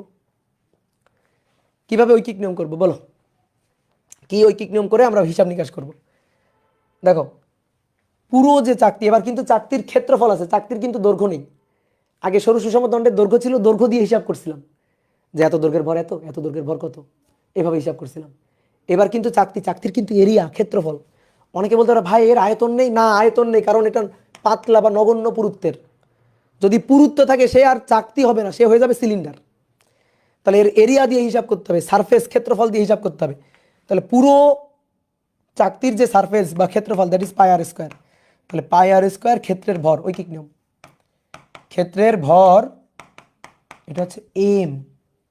তাহলে অতএব একক ক্ষেত্রের ভর, একক ক্ষেত্রের ভর এটা হচ্ছে M divided by pi R square. এইবার আসো বলো তো এইটুকুর ক্ষেত্রের ভর কত? এই রিং অংশের ভর কত? খুবই সহজ, রিং অংশের ক্ষেত্রফল কত? রিং অংশের ক্ষেত্রফল হচ্ছে পাই এক্স স্কোয়ার। খুবই সহজ, দেখো এর ব্যাসার্ধ কত? এক্স, তাহলে পাই এক্স স্কোয়ার। বলো বলো হবে? পাই এক্স স্কোয়ার হবে? ভাই পাই এক্স স্কোয়ার দিলে তো রিং হবে না, পাই এক্স স্কোয়ার দিলে তো এটা নিরেট চাকতির মতো হবে। আমার তো এটা রিং, মাঝখানে তো ফাঁকা, মাঝখানে তো ফাঁকা, তাই না? মাঝখানে কি ফাঁকা, তাহলে পাই এক্স স্কোয়ার নিলে হবে না, তো বৃত্ত হয়ে গেল, এটা তো রিং। তাহলে কি হবে? একটা কাজ করি, দেখো বুদ্ধি চালাকি, এই রিংটাকে এখান থেকে উঠাই নিয়ে আসি, এভাবে উঠাই নিয়ে আসি, এই রিংটাকে উঠাই নিয়ে আসি, এই রিংটাকে উঠাই নিয়ে আসলাম, উঠাই নিয়ে এসে মাঝখান দিয়ে কেটে ফেললাম, কেটে ফেললে রিংয়ের দুইটা প্রান্ত ধরে এভাবে টান দিয়ে সোজা করে ফেলি, টান দিয়ে সোজা করে ফেলি। টান দিয়ে সোজা করার পরে দেখো রিংটা দেখতে এরকম, টান দিয়ে সোজা করে ফেলার পরে রিংটা দেখতে এরকম, এই যে এরকম রিংটা দেখতে। টান দিয়ে সোজা করার পরে রিংটা দেখতে কি এরকম না বলো তো? এই যে এরকম, যেখানে এই পুরুত্বটুকু, এই যে পুরুত্বটুকু, এই পুরুত্বটুকু দেখো ডিএক্স, এই যে ডিএক্স পুরুত্ব, আর এই যে এইটুকু ব্যাসার্ধ ছিল এক্স, তাহলে পরিধিটা হচ্ছে 2πx। তাহলে এর ক্ষেত্রফল কত? এর এরিয়াটা কত? এর এরিয়াটা হচ্ছে, এইটুকুর এরিয়া হচ্ছে 2πx dx। দৈর্ঘ্য গুণ প্রস্থ আয়তক্ষেত্র, দৈর্ঘ্য গুণ প্রস্থ আয়তক্ষেত্র। অনেকে বলতে ভাই বাইরের পরিধি 2πx, তাহলে ভেতরের পরিধি তো 2πx থেকে একটু কম, অথবা ভেতরের পরিধি যদি 2πx হয় বাইরের পরিধিটা তো 2πx থেকে একটু বেশি। কত বেশি? dx পরিমাণ বেশি, dx টেন্ডস টু 0, খুবই সামান্য। এই কারণে dx টেন্ডস টু 0 খুবই সামান্য, এই কারণে আমরা লিখলাম যে এই পাশটা যদি 2πx হয় তাহলে এটাও মোটামুটি 2πx এর মতো। যেহেতু পুরুত্বটা অতি নগণ্য, তাহলে এর ক্ষেত্রফল হচ্ছে 2πx dx। বুঝতে পারছো? বলো বুঝতে পারছো কিনা, বলো বোঝা গেছে কিনা? যেমন মনে করো আমার হাতে এই যে কাগজটা আছে, এই কাগজটা দ্বারা আমি একটু ভাঁজ করি।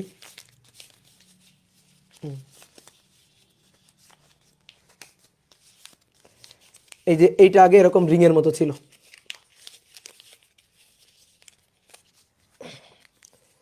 এইটা আগে এরকম রিং এর মতো ছিল, এই দেখছো এখানে ছিল এরকম রিং এর মতো, ঠিক আছে, এরকম রিং এর মতো ছিল। এবার এটা আমি মাঝখান দিয়ে কাটছি, কাটার পরে এইভাবে করে ফেলছি। তাহলে এভাবে করলে দেখো এই পুরুত্বটাই প্রস্থ হয়ে গেছে ডিএক্স, আর এই যে ভেতরের যে পরিধি 2πx, সেটা এখন এই যে ভেতরে পরিধি 2πx, সেটা এখন এই যে দৈর্ঘ্য হয়ে গেছে 2πx। তাহলে ক্ষেত্রফল হচ্ছে 2πx dx। বুঝলা? কল্পনা শক্তি বাড়াও, কল্পনা শক্তি বাড়াও, বলো বুঝছো কিনা? নাহলে এই যে কাগজ দেখো, কাগজ, এই যে রিং, এটা রিং, আয়তক্ষেত্র, রিং, আয়তক্ষেত্র। বুঝলা? ওকে, তাহলে এবার ঐকিক নিয়ম, অতএব 2πx dx এই ক্ষেত্রের ভর, ঐকিক নিয়ম, পাই আর স্কোয়ার পুরো এরিয়া, পাই আর স্কোয়ারের ভর এম, একক ক্ষেত্রের ভর M by pi R square. 2πx dx ক্ষেত্রের ভর কত? এম পাই আর স্কোয়ার গুণ 2πx dx। এবার কাটাকাটি, পাই কাটাকাটি, তাহলে কি থাকে? 2mx dx, 2mx dx divided by R square, এটা ইকুয়াল টু ডিএম, কারণ এটার মানই আমি ডিএম বলছিলাম, নাম দিয়েছিলাম ডিএম। তাহলে integration 0 to R X square DM 2m by R square X DX, 2m by R square X DX, 2m by R square X DX. 2m গেল বাইরে, আর ব্যাসার্ধ ঘুরতে ঘুরতে কি এর ব্যাসার্ধ কমবে বাড়বে? না, ব্যাসার্ধ কনস্ট্যান্ট, সে গেল বাইরে। তাহলে ধ্রুবক জিনিসগুলো সসম্মানে বাইরে, x square x, that means x cube dx 0 to R, তাহলে 2m R square x cube dx x to the power 4/4, 0 to R, একবারে লিমিট বসাই দিই, 0 টু আর 0 বসালে তো 0, একবারে বসাই দিই, আর টু দি পাওয়ার 4/4, শেষ। আর টু দি পাওয়ার 4/4, বড় হয়েছে না? আর কতদিন সম্পূর্ণ লাইন লিখবা? 2/4, 1/2 M R to the power 4/r square, তাহলে আর স্কোয়ার, তাহলে চাকতির জড়তার ভ্রামক হচ্ছে 1/2 এম আর স্কোয়ার, চাকতির জড়তার ভ্রামক 1/2 এম আর স্কোয়ার। ভাইয়া এখন থেকে এসিএস এর ক্লাস শুরু করলে বই শেষ করা যাবে? বই শেষ করে আরো থাকবে, তোমার ক্লাস করে যাইতে হবে খালি, বই শেষ করে আরো থাকবে, ক্লাস করে যাও খালি। তাহলে কত সহজে চাকতির জড়তার ভ্রামক বের করে ফেলছি, বুঝলা? তাহলে এবার আসো 4 নম্বর, 4 একটা রিংয়ের জড়তার ভ্রামক বের করব। 4 একটা সরু রিংয়ের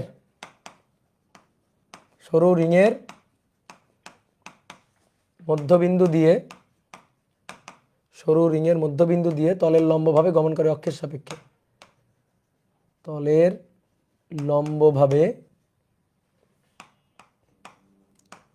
গমনকারী অক্ষের সাপেক্ষে জড়তার ভ্রামক, অক্ষের সাপেক্ষে জড়তার ভ্রামক।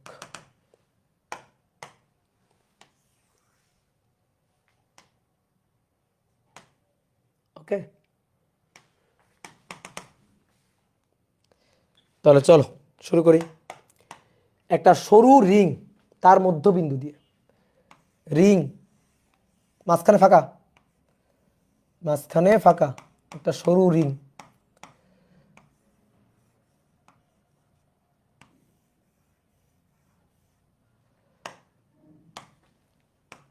মধ্যবিন্দু দিয়ে তলের লম্বভাবে গমনকারী অক্ষের সাপেক্ষে জড়তার ভ্রামক, তাই তো? বুঝলা? মনে করো বিশাল আলোচনা করে, বিশাল হিসাব নিকাশ করে এখন এসে মশা মারতেছি। এটা হচ্ছে বিশাল হিসাব, চাকতি খুবই কঠিন জিনিস করে ফেলছি, এবার এসে রিং করতেছি। যে রিংয়ের হিসাব একটু আগে চাকতির মধ্যে করে আসছি, যে রিংয়ের হিসাব একটু আগে চাকতির মধ্যে করে আসছি। দেখো ঘূর্ণন অক্ষ থেকে এই বিন্দুর দূরত্ব, এই বিন্দুর দূরত্ব, এই বিন্দুর দূরত্ব, এই বিন্দুর দূরত্ব সবই সমান, এগুলো সবই ব্যাসার্ধ আর। ঠিক আছে? তোমার কাছে একটু কম বেশি মনে হতে পারে যে ভাই এটা বেশি এটা কম, আরে আমি তো 3D শেপে আঁকছি, সাইড থেকে দেখতেছি, দ্যাট ইজ সাইড ভিউ, এই কারণে এরকম মনে হচ্ছে। তাহলে এর কি আর এর টোটাল ভর যদি এম হয়, মোট ভর, এর মোট ভর যদি এম হয়, তাহলে এর কি আর হিসাব নিকাশ করার জন্য ইন্টিগ্রেশন করা লাগে? এম আর স্কয়ার, শেষ, এম আর স্কয়ার। এবার তারপর যদি তুমি মনে করো যে একটু ভাই হিসাব নিকাশ করে দেখান না, একটু দেখি, আসো দেখাই। আচ্ছা, এইটারে আমি অসংখ্য ক্ষুদ্র ক্ষুদ্র ক্ষুদ্র ক্ষুদ্র কয়েকটা বিন্দু ধরি, কয়েকটা বিন্দু ধরি, ধরো এরকম ক্ষুদ্র এই একটা বিন্দু, এই একটা বিন্দু, এই একটা বিন্দু, এই একটা বিন্দু, এরকম অসংখ্য ক্ষুদ্র ক্ষুদ্র ক্ষুদ্র ক্ষুদ্র বিন্দুর সমন্বয়ে এই যে রিংটা, এই রিংটা তৈরি হয়েছে। ঠিক আছে? বিন্দুর সমন্বয়ে এই রিংটা তৈরি হয়েছে। এরকম কয়েকটা বিন্দু ধরলাম, ধরো এটা হচ্ছে M1, এই বিন্দুটা এটা হচ্ছে M2, এই বিন্দুটা এটা হচ্ছে M3, এই বিন্দুটা এটা হচ্ছে M4, এভাবে dot dot dot dot dot dot dot dot চলতেছে। ঠিক আছে? এরকম dot dot dot dot dot dot চলতেছে, অনেকগুলো ভর নিয়ে এটা তৈরি। তো আমরা এখন জড়তার ভ্রামক বের করবো। তাহলে আসো, ওই যে নিরবিচ্ছিন্ন ভর, মানে একটা ভর সিস্টেমের জন্য জড়তার ভ্রামক যেমন বের করে, এখানে যদি 100টা ভর থাকে, 100টা টুকরা থাকে, 1000টা টুকরা থাকে, 1000টার জন্য আমরা যোগ করব। তাহলে যোগ করি, I ইকুয়াল টু, দেখো প্রথমটার জন্য M1 R1 স্কোয়ার না কিন্তু আর আর, পরেরটার জন্য M2 আর স্কোয়ার, তারপরটার জন্য M3 আর স্কোয়ার, তারপরটার জন্য dot dot dot dot dot dot, এভাবে চলতেই থাকবে। এম লাস্টে গিয়ে এন, সেটা 100 হোক, 1000 হোক, 1 কোটি হোক, 1 লক্ষ হোক, যাই হোক, আর স্কোয়ার, আর কিন্তু একই। তাহলে সসম্মানে আর স্কোয়ারটাকে কমন নিয়ে নাও, দেখো আর square R square R square R square. এবার M1 plus M2 plus M3 plus dot dot dot dot dot dot dot dot Mn, এই সবগুলো ভর বিন্দু একটা একটা একটা একটা একটা একটা একটা করে সবগুলো ভর বিন্দু যোগ করে দিলে কি পাবা বলো? এটা কি পাবা? এটা যোগ করে দিলে তুমি কি পাবা? যোগ করে দিলে তুমি পাবা M। তাহলে এটা হচ্ছে M আর স্কোয়ার, টোটাল ভরই তো পাবা, এর মোট ভর পাবা না? মোট ভর পাবা না?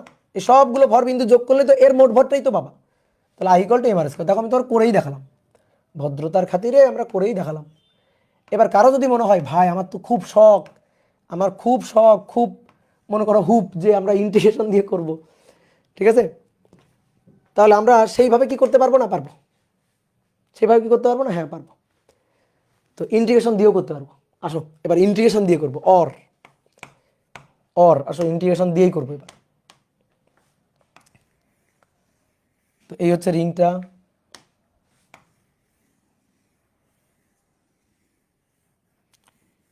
ইন্টিগ্রেশন দিয়ে হিসাব করবো। আসো দেখি কি হয়েছে। ইন্টিগ্রেশন দিয়ে হবে না কেন? ইন্টিগ্রেশন করা লাগে না, কিন্তু করলে কোনো দোষ নেই। ইন্টিগ্রেশন করা লাগে না, কিন্তু করলে কোনো দোষ নেই। এইটা হচ্ছে অক্ষ। তাহলে একটা কাজ করি, শোনো, একটা খুবই ক্ষুদ্র অংশ কেটে নিই। এই যে খুবই ক্ষুদ্র একটা অংশ কেটে নিলাম, খুবই ক্ষুদ্র একটা অংশ কেটে নিলাম। এই তো এই খুবই ক্ষুদ্র একটা অংশ, এর দৈর্ঘ্য কত? dx, ঘূর্ণন অক্ষ থেকে তার দূরত্ব। এই dx অংশের ঘূর্ণন অক্ষ থেকে তার দূরত্ব, দ্যাট ইজ r। এটা কিন্তু ফিক্সড মান, r এর মান কিন্তু ফিক্সড। তাহলে dx দৈর্ঘ্যের, dx দৈর্ঘ্য, তার ভর হচ্ছে dm। তাহলে dx দৈর্ঘ্যের একটা অংশ কেটে নিলাম। আগে যেমন লাঠি ছিল, এরকম সোজা লাঠি, লাঠি থেকে একটা ক্ষুদ্র অংশ কেটে নিয়েছিলাম যার দৈর্ঘ্য dx, ঘূর্ণন অক্ষ থেকে দূরত্বটা r, আর এটা হচ্ছে dm। অনেকে বলছে ভাই এটাকে x ধরলেন না কেন? ফিক্সড মান, সব জায়গায় ফিক্সড মান, তো আরই ধরে নিলাম। x ধরলেও সমস্যা যে আছে তা না। তাহলে এটা r বা x ধরো, সমস্যা নেই। x তার দৈর্ঘ্য পুরুত্ব, দৈর্ঘ্য, পুরুত্ব ডিএক্স। তাহলে এর জড়তার ভ্রামক, এর ক্ষুদ্র অংশের জড়তার ভ্রামক, ক্ষুদ্র জড়তার ভ্রামক ডিআই, এটা equal to x square DM. ঠিক আছে, এক্স স্কোয়ার বা আর স্কোয়ার ডিএম, আর স্কোয়ার ডিএম, এক্সকে যেহেতু আমরা আর ধরছি, ও আচ্ছা সরি ইন্টিগ্রেশন তো হবে না, আগে ডিআই, ডিআই মানে তো X square DM that is R square DM. তাহলে আমি চাই টোটাল জড়তার ভ্রামক আই। তাহলে ভাইয়া ইন্টিগ্রেশন কেউ লিখবে না আগে, x square DM limit, limit হচ্ছে দেখো এরকম, তুমি বলবো আমার লিমিটটা দেখো, এরকম অসংখ্য ক্ষুদ্র ক্ষুদ্র ক্ষুদ্র ক্ষুদ্র ক্ষুদ্র ক্ষুদ্র ক্ষুদ্র ক্ষুদ্র ভরবিন্দু দিয়ে পুরো রিংটা তৈরি। তাহলে তুমি আমার লিমিট বলো, কোত্থেকে শুরু হয়ে কত দৈর্ঘ্যের মধ্যে পুরো লিমিটটা পাওয়া যাবে। এখান থেকে ধরো শুরু, শুরু মানে জিরো জিরো জিরো দৈর্ঘ্য, এইভাবে ঘুরতে ঘুরতে ঘুরতে ঘুরতে ঘুরতে ঘুরতে আবার এখানে আসবে। তাহলে কত হবে, 2 পাই আর হবে, বুঝলা কিনা? 0 to r না, 0 to r না, একজন বলছে 0 to r, না না 0 to r না, 0 to r হলে তো এই, বলো এখানে রিং আছে নাকি, কই রিং আছে, বলো এখানে কই রিং আছে? দৈর্ঘ্যের লিমিট, দৈর্ঘ্যের লিমিট 0 থেকে, এখান থেকে শুরু, এক্স ইকাল টু শুরু, এই একটা এই একটা এই একটা, সবার দূরত্ব তো কেন্দ্র থেকে আর। তাহলে ডিএক্স এর লিমিট হচ্ছে দৈর্ঘ্য শুরু হচ্ছে এক্স ইকাল টু 0, কেবল শুরু এখান থেকে, এরকম কতগুলা পুরো ঘুরে আসবা, যাতে তুমি পুরো ভরটা পেয়ে যাও, সম্পূর্ণ ভর পেয়ে যাও, সম্পূর্ণ ভর। তাহলে ভাই 0 থেকে 2 pi R, that is the limit. ঠিক আছে, দ্যাট ইজ দ্য লিমিট, 0 থেকে 2 পাই আর, এই যে 0 থেকে 2 পাই আর। ঠিক আছে, এবার ডিএম কে সরাইতে হবে। তাহলে পুরো পুরো যে রিংটা, সেই রিংয়ের পরিধি হচ্ছে 2 পাই আর, পুরো রিংয়ের দৈর্ঘ্য। ঠিক আছে, পুরো রিংয়ের দৈর্ঘ্য 2 পাই আর। তাহলে 2 পাই আর দৈর্ঘ্যের ভর এম, অতএব একক দৈর্ঘ্যের ভর এম ডিভাইডেড বাই 2 পাই আর। অতএব অতএব ডিএক্স দৈর্ঘ্যের ভর, ডিএক্স দৈর্ঘ্যের ভর, ডিএক্স দৈর্ঘ্যের ভর কই যে লিখবো, ডিএক্স দৈর্ঘ্যের ভর এখানে লিখি, M divided by 2 pi R into DX, that is DM. এটাই আমাদের ডিএম, কাঙ্ক্ষিত ডিএম। বলো বুঝলা কিনা? এটা আমাদের কাঙ্ক্ষিত ডিএম, বলো বুঝলা কিনা?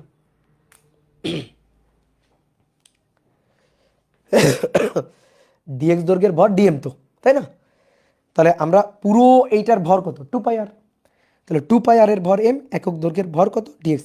অনেকে বলতো ভাই আপনি এটা নিলেন না কেন, আগের বার যে চাকতির জন্য এটা নিলেন, পাই আর স্কোয়ারের ভর এম, আগে তো পাই আর স্কোয়ারই ছিল, এখানে তো মাঝখানে নিরেট ছিল। আগে চাকতি আর রিংয়ের পার্থক্য ভালো করে বুঝতে হবে, রিংয়ের মাঝখানে ফাঁকা, চাকতির মাঝখানে পুরু। তাহলে রিংয়ের ক্ষেত্রে যখন হিসাব করব তখন দৈর্ঘ্যের ভর এত, একক দৈর্ঘ্যের ভর কত। ঠিক আছে, আর যখন পাই আর স্কোয়ার তখন চাকতি, পুরোটা চাকতি। তাহলে পাই আর স্কোয়ারের ভর কত, এম, একক দৈর্ঘ্যের ভর, আগে এটা করছিলাম। তাহলে চাকতির ক্ষেত্রে ক্ষেত্রফল দিয়ে, রিংয়ের ক্ষেত্রে দৈর্ঘ্য দিয়ে হিসাব। তাহলে আমরা ডিএম কিন্তু পেয়ে গেছি, তাই না? ডিএম কিন্তু পেয়ে গেছি, এক্স স্কোয়ার ডিএম, ডিএম এর মান কত, ওই যে কত কত কত, M by 2 pi R DX, M divided by 2 pi R DX. Limit কত, 0 থেকে 2 পাই আর। দেখো এবার বোর্ডে দেখো, এম সসম্মানে বাইরে, 2 পাই আর সসম্মানে বাইরে, 2 পাই আর কনস্ট্যান্টগুলো সবাই বাইরে, আর কনস্ট্যান্ট তাই বাইরে চলে আসলো, আর কনস্ট্যান্ট তাই বাইরে চলে আসলো। ঠিক আছে, এই যে এক্স মানে কিন্তু এক্স স্কোয়ার মানে আর স্কোয়ার, কিন্তু দেখো এক্স স্কোয়ার দিয়ে লিখছি, কিন্তু এক্স স্কোয়ার তো এক্স স্কোয়ার মানে আর স্কোয়ার। তাহলে এইখানে এটা হচ্ছে আর স্কোয়ার, আর স্কোয়ার, আর স্কোয়ারও সসম্মানে বাইরে চলে আসলো, আর স্কোয়ারও সসম্মানে বাইরে চলে আসলো। তাহলে ভেতরে পড়ে থাকলো কি, ভেতরে পড়ে থাকলো ডিএক্স, আর স্কোয়ার বাইরে, এম বাইরে, 2 পাই আর বাইরে। বলো ইন্টিগ্রেশন অফ ডিএক্স কত, এক্স। আশা করি জানো সবাই। কেন ইন্টিগ্রেশন অফ ডিএক্স এক্স, কারণ এখানে কিছু নেই মানে এক আছে, আর এক মানে এক্স টু দি পাওয়ার 0, তাহলে X to the power 0 + 1 divided by 0 + 1, মনে করাই দিলাম এক্স। তাহলে integration of DX that means X. তাহলে লিমিট 0 থেকে 2 পাই আর, 0 থেকে 2 পাই আর লিমিট। তাহলে দেখো এম আর স্কোয়ার, কাটাকাটি আগে করিও না, 2 পাই আর, ডিএক্সকে ইন্টিগ্রেট করলে এক্স, ডিএক্সকে ইন্টিগ্রেট করলে এক্স, আর এক্স এর লিমিট একবার 2 পাই আর 0, তাহলে এক্স যার লিমিট 0 থেকে 2 পাই আর। তাহলে 0 বসানোর দরকার নেই, 2 পাই আর বসাই দাও, 0 বসানোর কোনো দরকার নেই, কত বসাই দিবা, 2 পাই আর, 2 পাই আর 2 পাই আর কাটাকাটি। তাহলে পড়ে থাকলো M R square, M R square. ঠিক আছে, ওকে, এম আর স্কোয়ার। তাহলে কত পাইলাম, এম আর স্কোয়ার। আগে কত পাইছিলাম এম আর স্কোয়ার, ইন্টিগ্রেশন করলে হবে না তা না, হবে, উত্তর তো অবশ্যই একই আসবে, সেটাই আসছে। ঠিক আছে, লিমিটটা আবার প্লিজ, লিমিটটা তুমি আমার বলো তো কোন দৈর্ঘ্যের মধ্যে পুরো রিংটা পাওয়া যাবে, কোন দৈর্ঘ্যের মধ্যে, কত দৈর্ঘ্যের মধ্যে পুরো রিংটা পাওয়া যাবে বলো, কত দৈর্ঘ্যের মধ্যে পুরো রিংটা পাওয়া যাবে? এক্স ইকুয়াল টু 0 থেকে শুরু করে, এখান থেকে শুরু করে এইটুকু এইটুকু এইটুকু এরকম করে করে করে করে করে করে করে করে কত দৈর্ঘ্যের মধ্যে পুরো রিংটা পাওয়া যাবে? 2 পাই আর। তাহলে 0 থেকে 2 পাই আর, এটাই তো লিমিট। তো লিমিট কেন বুঝবে না? তো সেই লিমিটটাই আমি ওখানে বসালাম, আর এটাই আমাদের এক্স বা এটাই আমাদের আর, তো সেটা তো কনস্ট্যান্ট। এই যে এক্স স্কোয়ার আর স্কোয়ার সসম্মানের বাইরে, এম বাইরে, 2 পাই আর বাইরে, ডিএক্সকে ইন্টিগ্রেট করলে এক্স, যার লিমিট বসাই দিলাম 2 পাই আর, 2 পাই আর মাইনাস 0 মানে 2 পাই আর, 2 পাই আর 2 পাই আর কাটাকাটি এম আর স্কোয়ার। ঠিক আছে, বুঝতে পারছো? প্রতিপাদন কি লাগে ভাই? নো, প্রতিপাদন লাগবে না, যার সূত্র মুখস্থ করবা। দাদা উলম্ব সার্কুলার মোশন আর কনিক্যাল সার্কুলার মোশন পড়াবেন না? আরে থামো, আপনারা প্র্যাকটিস শিট করলে কি আর বইয়ের ম্যাথ করার দরকার আছে? বইয়ের ম্যাথ করবা, বইয়ের ম্যাথ দেখবা সবই পারবা, বইয়ের ম্যাথে কিছু নাই। তুমি আমার লেকচার শিট পড়লে আর বই করার দরকার নেই, লেকচার শিট বারবার পড়বা, তাহলেই হবে, তাহলে সব ম্যাথ হয়ে যাবে, দুনিয়াদারির সব ম্যাথ হয়ে যাবে, দুনিয়াদারির সব ম্যাথ।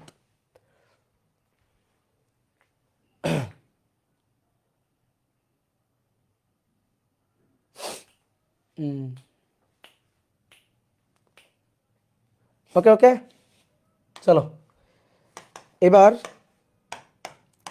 দেখি তোমার বুদ্ধি কেমন। কত নম্বর করলাম? 4 নম্বর। এবার আসো 5 নম্বর। পাতলা পুরুত্বের, পাতলা নগণ্য পুরুত্বের ফাঁপা সিলিন্ডার, ফাঁপা সিলিন্ডার বা পাইপের জড়তার ভ্রামক, বা পাইপের জড়তার ভ্রামক।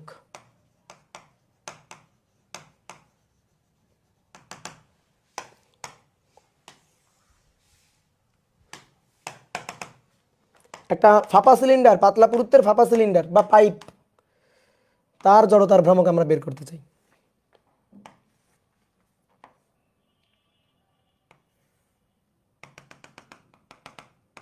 এই এটার জড়তার ভ্রামক আমরা বের করতে চাই, এটা পাইপ ফাঁপা, এইটা হচ্ছে ঘূর্ণনক্ষ, এটা হচ্ছে ঘূর্ণনক্ষ, এটারই জড়তার ভ্রামক আমরা বের করতে চাই। আসলে একটু 3D শেপ দিয়ে দিই, এই যে বলো পারা যাবে? অক্ষ, হ্যাঁ অক্ষ হচ্ছে মধ্যবিন্দুগামী, এই যে লম্ব অক্ষ, এটার জড়তার ভ্রামক, ভেতরটা ফাঁপা, তাহলে এর জড়তার ভ্রামক বের করতে চাই, বলো পারবো? পারতে আমাদের হবেই। এর ব্যাসার্ধ আর, আর মোট ভর এম, মোট ভর এম, জড়তার ভ্রামক আই ইকুয়াল টু হিসাব মনে মনে, মনে মনে, মনে মনে না মনে মনে, এম আর স্কোয়ার। শেষ, শেষ, বলো শেষ, বলো বলো বলো, বুঝছো কিনা বলো, বুঝছো কিনা? এর হিসাব দেখাবো না আর।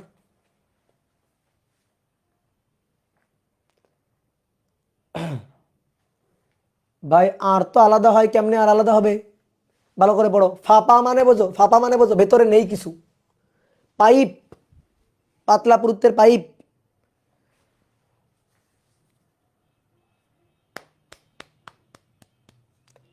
রিং এর মতো, ইয়েস ইয়েস, রিং এর মতো, ভেতরটা ফাঁপা, ভেতরটা ফাঁপা, ভেতরে কোনো ভর নেই, ভর হচ্ছে জাস্ট সাইডে, পাইপ, তাহলে ভেতর থেকে প্রত্যেকটা বিন্দুর দূরত্ব, প্রত্যেকটা বিন্দুর দূরত্ব ব্যাসার্ধ আর, তাহলে জড়তার ভ্রামক এম আর স্কয়ার, ইন্টিগ্রেশন করার কোনো দরকার নেই, তুমি প্রত্যেকটা বিন্দুর জড়তার ভ্রামক বের করবা, তার জন্য আর এর মানে কি? তাহলে আর স্কয়ার কমন নিয়ে প্রত্যেকটা বিন্দুর ভর যোগ করলে টোটাল ভরটাই পাবা, আর টোটাল ভরটা পাইলে জড়তার ভ্রামক পেয়ে যাবা। কি ক্লিয়ার? ওকে, এই তো বুঝে গেছো। তো এইবার আমি তোমার একটা শর্টকাট শিখাই, বুঝলা? শর্টকাটটা কি? শর্টকাটটা হচ্ছে কোনো বস্তু যদি তার ঘূর্ণন অক্ষের সমান্তরালে লম্বা হয়ে পড়ে, তাহলে তার জড়তার ভ্রামকের চেঞ্জ হয় না। ঘূর্ণন অক্ষের সমান্তরালে লম্বা হয়ে পড়লে তার জড়তার ভ্রামকের চেঞ্জ হয় না। মানে ব্যাপারটা কি?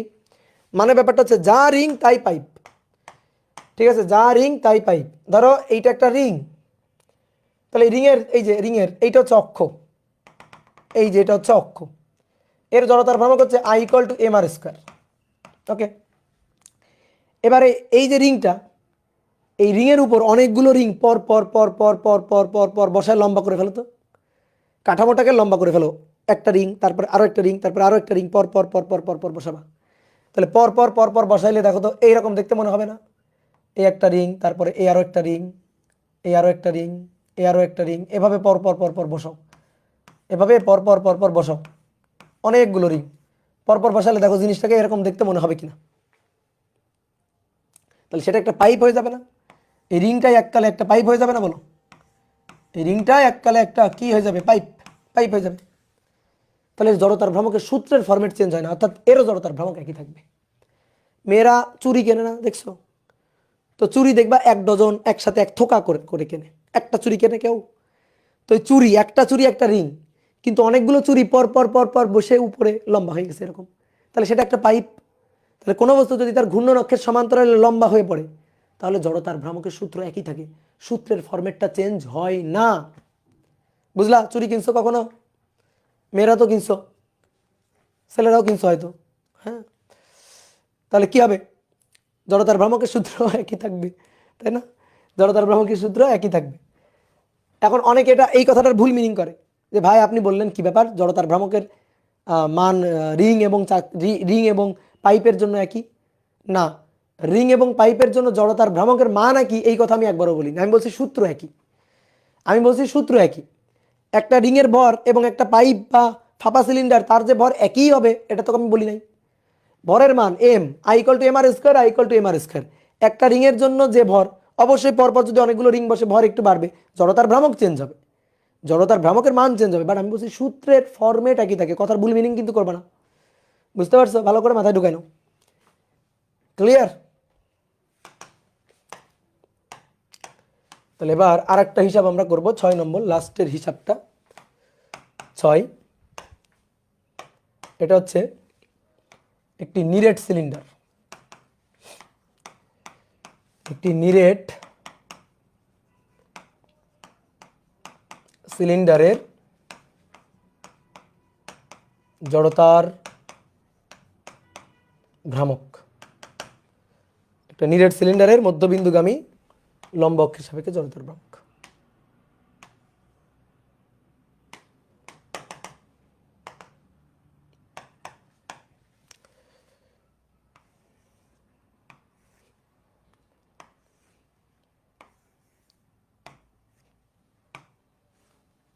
নিরেট, এই যে আটকানো, ভেতরটা নিরেট একেবারে। তো এর মোট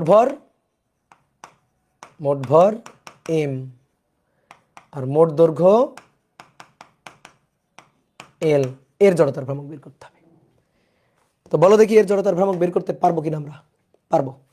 এটার হিসাব দুইভাবে করা যায়, দুইভাবে করা যায়। প্রথম হচ্ছে হিসাব ছাড়া করা যায়। হিসাব ছাড়া কেমনে করা যায়? একটা চাকতি, দুইটা চাকতি, চাকতি কিন্তু চাকতি, তিনটা চাকতি, চারটা চাকতি, পাঁচটা চাকতি, চাকতি পরপর বসে নিরেট সিলিন্ডার তৈরি করে। চাকতি এভাবে পরপর বসে নিরেট সিলিন্ডার তৈরি করে কিনা বলো? এরকম পরপর পরপর পরপর অনেকগুলো চাকতি বসায় দিলে নিরেট সিলিন্ডার হয়ে যাবে, তাই না? তাহলে I = কি হবে?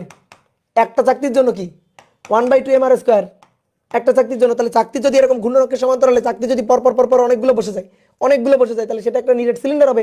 জড়তার ভ্রামকের সূত্রের ফরম্যাট চেঞ্জ হবে না, একই থাকবে, 1/2 mr²। দেখছো চালাকি? দেখছো চালাকির লেভেল? দেখছো? হ্যাঁ। এইবার আসো, যদি কেউ মনে করো ভাই একটু করে দেখান না, তো আসো করে দেখাই আমরা। এর জড়তার ভ্রামকটা একটু বের করে দেখাই, হিসাব করে দেখাই। তো কেমন হিসাব করবা? তুমি একটা কাজ করো, এর মধ্যে থেকে একটা পাইপ কেটে নাও। যেমন চাকতির মধ্যে থেকে একটা রিং কেটে নিছিলা, মনে পড়ে? চাকতির মধ্যে থেকে একটা রিং কেটে নিছিলা, তাহলে এর মধ্যে থেকে একটা পাইপ কেটে নিবা, একটা পাইপ কেটে নাও। এই যে পাইপ কিন্তু এই যে তলানি পর্যন্ত যাবে। হে, বেঁকে যাচ্ছে কেন? এই যে পাইপটা একেবারে নিচ পর্যন্ত যাবে,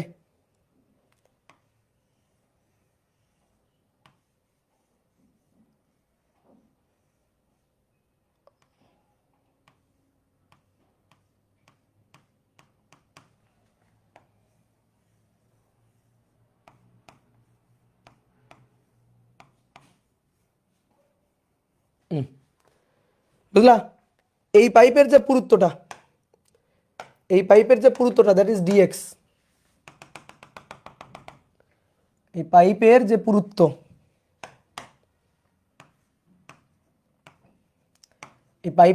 ডিএক্স, পাইপ অংশের ভর ডিএম, আর এখান থেকে এই যে দূরত্বটা দ্যাট ইজ এক্স। তাহলে বলো ভাইয়া পাইপের জড়তার ভ্রামক কত? পাইপের জড়তার ভ্রামকটা কত? এই পাইপ অংশের জড়তার ভ্রামকটা কত? তাহলে ডিএম ভরের পাইপের জড়তার ভ্রামক। পাইপ তো ঘূর্ণন অক্ষ থেকে সব বিন্দু দূরত্ব এক্স, পাইপের একটু আগে আমরা শিখলাম। তাহলে এম ভরের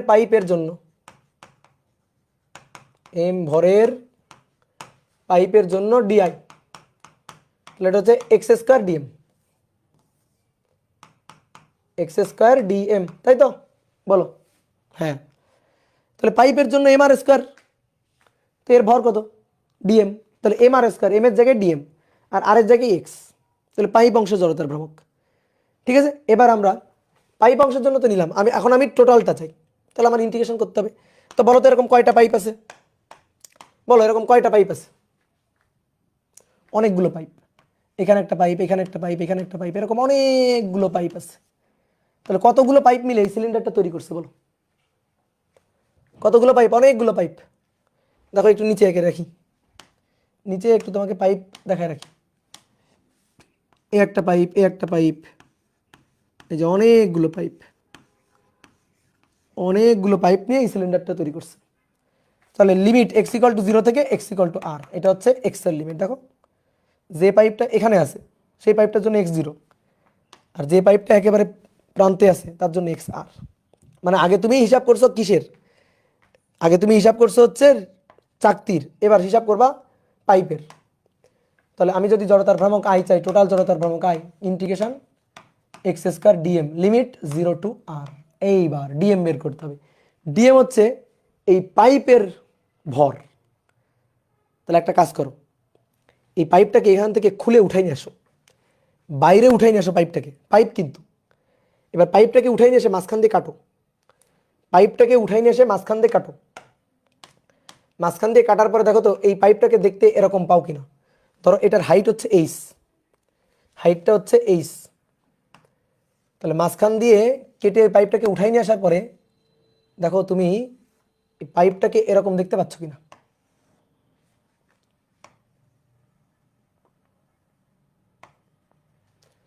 দেখো এরকম দেখতে পাচ্ছ কিনা, যেখানে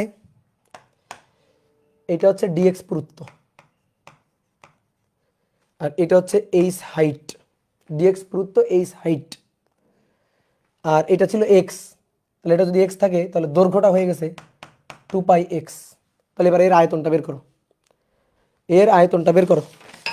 এর আয়তন বলো, এর আয়তনটা বের করো কত?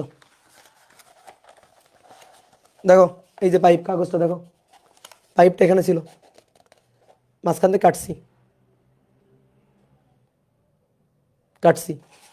কাটার পরে এরকম হয়ে গেছে এই। তাহলে আগে ছিল এরকম, তাহলে এরকম যখন ছিল তখন দেখো এটা হচ্ছে 2πx পরিধি, 2πx।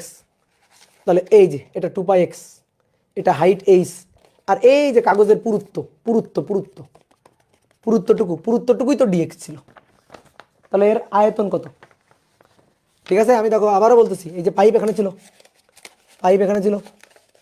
পাইপটাকে উঠাই নিয়ে আসলাম, কাটলাম মাঝখান দিয়ে। তাহলে এইটা হচ্ছে 2πx পরিধি, এই যে এক্স, তাহলে 2πx ভেতরে 2πx, এই 2πx এটা হাইট এইচ, পুরুত্ব ডিএক্স। তাহলে এবার এর আয়তন দৈর্ঘ্য গুণ প্রস্থ গুণ উচ্চতা, তাহলে আয়তন ভলিউম ভি, 2πx, এইচ এবং ডিএক্স। তাহলে ঐকিক নিয়ম করে ভরটা বের করো। আসো, এখানে ছোট্ট জায়গা হয়ে গেছে। পুরো সিলিন্ডার, নিরেট সিলিন্ডার আয়তন হচ্ছে πr² এইচ। ঠিক আছে, দেখো লাঠির ছিল ভর নিয়ে হিসাব, চাকতির ছিল ক্ষেত্রফল নিয়ে হিসাব, নিরেট সিলিন্ডার আছে আয়তন নিয়ে হিসাব। তাহলে πr² এর ভর হচ্ছে এম, πr² সিলিন্ডারের ভর এম, অতএব একক সিলিন্ডারের ভর m/πr² এইচ। অতএব এইটা 2πx h dx, dx কিন্তু একসাথে, d আর x কিন্তু আবার আলাদা করিও না। তাহলে এটা হবে m divided by pi R square h 2πx h dx, বুঝলা? তাহলে পাই পাই কাটাকাটি গেল, পাই পাই কাটাকাটি গেল, দেখতে পাচ্ছ? তাহলে পাই আর পাই কাটাকাটি গেল, কি থাকলো বলো? পাই আর পাই কাটাকাটি গেলে কি থাকলো? একটু উপরে উঠি, 2m, 2m থাকলো, 2m x h, ও এইচ এইচেও কাটাকাটি গেল, তাহলে 2mx, দেখো এইচ এইচ মরে গেল, কিন্তু এইচের উপর কিছু ডিপেন্ড করবে না, দেখো এইচ এইচ মরে গেছে। তাহলে 2m x dx divided by কি থাকলো নিচে আর স্কোয়ার, নিচে থাকলো r square, 2m x dx divided by R square, that is dm, that is my dm। এবার হিসাব, বাকিটা এবার হিসাব। তাহলে এক্স স্কোয়ার dm 2mx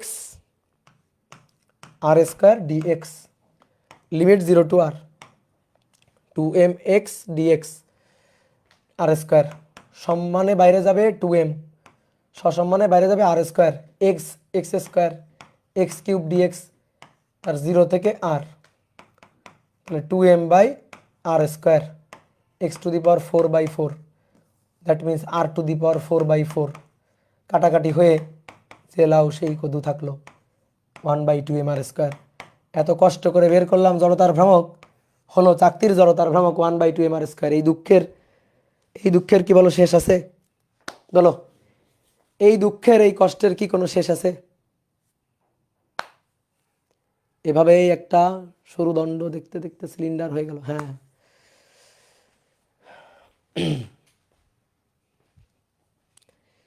বুঝতে পারলা? এগুলো কি তুলবা ভাইয়া? তুলে রাখো, স্মৃতি হিসাবে থাকুক। এগুলা তুলবা কি না? এগুলা তুলে রাখো, স্মৃতি হিসাবে মাথায় না থাকুক, অ্যাটলিস্ট খাতায় থাকুক। এর পরবর্তীতে যখন মনে করো তুমি ঘর সংসার করবা, ঠিক আছে, তোমার বউ বাচ্চা হবে, তাদের দেখাবা এক সময় তুমি অপূর্ব ভাইয়ের কাছে এইগুলা পড়ছিলা, শিখছিলা, তখন দেখাইতে হবে না? তো স্মৃতি হিসাবে রেখে দাও, স্মৃতি হিসাবে রেখে দাও। এবার আসো কাজের কথায় আসি, আমার লাগবে কি আসলে? আমি তোমারে অলরেডি 6টা ডেরিভেশন তোমার শিখাই ফেলছি, আমার লাগবে জাস্ট ওই বক্সটুকু, ডেরিভেশন প্রসেসটা লাগবে না। কিন্তু আমি যদি তোমারে বলতাম আসো আমরা সূত্র মুখস্থ করে ফেলি, তাহলে কিন্তু তুমি মজা পাইতা না, তুমি কিন্তু আমার মারতা ধরে, বুঝলা? বলতে হ্যাঁ সূত্র পড়াচ্ছে খালি। তো এই কারণে আমি তোমার ডেরিভেশন দেখালাম, এটা জীবনে একবার দেখবা, জীবনে একবার, এরপর আর ডেরিভেশন হয়তো দেখবা না, কাজেও লাগবে না, কিন্তু সূত্রগুলো মুখস্থ করে ফেলবা, কিন্তু সূত্রগুলো একেবারে টানা মুখস্থ করে ফেলবা। আমার লাগবে সূত্র, আমার ম্যাথ করতে গিয়ে লাগবে সূত্র। একটা নিরেট সিলিন্ডারের জড়তার ভ্রামক 1/2m আর স্কোয়ার লাগবে সূত্র, একটা চাকতির জড়তার ভ্রামক 1/2m square M R square, আমাদের সূত্রটা লাগবে। কি ক্লিয়ার?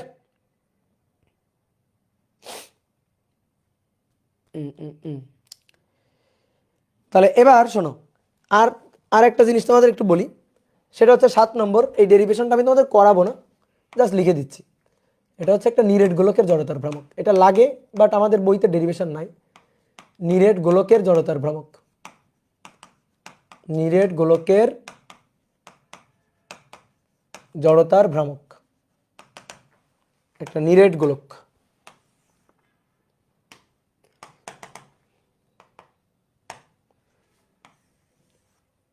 নিরেট কিন্তু একেবারে ভেতরে ভর ঠাসা। এটা হচ্ছে ঘূর্ণনক্ষ, এই ঘূর্ণনক্ষের সাপেক্ষে ঘুরবে জড়তার ভ্রামক, এটা ব্যাসার্ধ আর। তাহলে এর জড়তার ভ্রামক হচ্ছে I = 2/5m আর স্কোয়ার। তো গোলকের ডেরিভেশনটা করা বেশ একটু ঝামেলাময় কাজ, হ্যাঁ, কিন্তু করলে এই সূত্রটা পাওয়া যাবে। তো এই সূত্রটা মুখস্থ রাখবা, ডেরিভেশনটা করার দরকার নেই। তারপরও তোমাদের আত্মিক শান্তির জন্য আমি একটু ডেরিভেশনটা তোমাদের একটু দেখাই দিই। এটা হচ্ছে আমার বইয়ে ডেরিভেশনটা আছে, এটা আমিও অফলাইন স্টুডেন্টদের করাইনি, হ্যাঁ, ওদেরকে বলছি জাস্ট সূত্রটা মুখস্থ রাখবা, ডেরিভেশনটা দেওয়ার দরকার নেই। এটা একটু কঠিন, প্রসেসটা একটু কঠিন।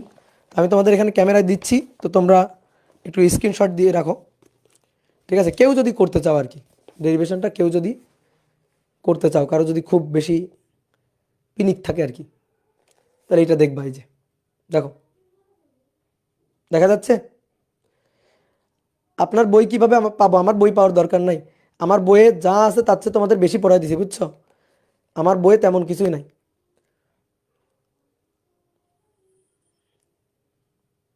ওকে, ওকে, এবার আরেকটু আছে এই পাশে হিসাব, এইটুকু একটু দেখো। এই যে হিসাব করে লাস্টে ওই যে 2/5 MR², লাস্টে পাওয়া গেল 2/5 MR², ঠিক আছে?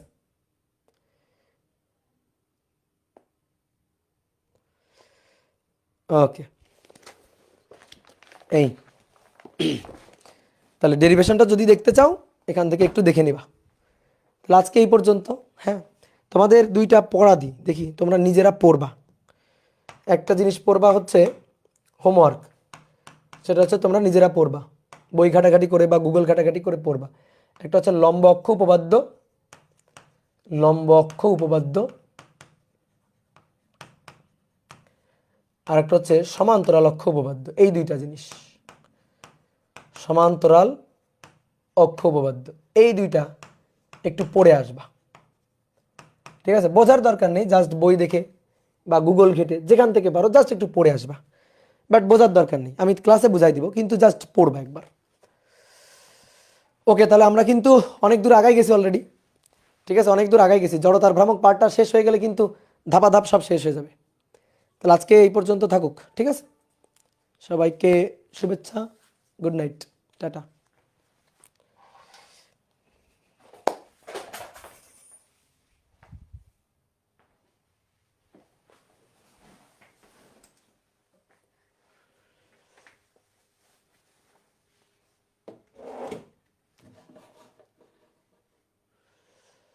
ভাইয়া অক্ষ উপপাদ্য লম্বাংশ উপপাদ্য একই? ভাইয়া লম্বা অক্ষ উপপাদ্য আর লম্বাংশ উপপাদ্য একই? না না না না, একই না দাদা, অনেক ম্যাথ সম্পূর্ণ উঠাতে পারি না, যদি লেকচার শিট দিয়ে দেন। হ্যাঁ, লেকচার শিটটা দিয়ে দিছি।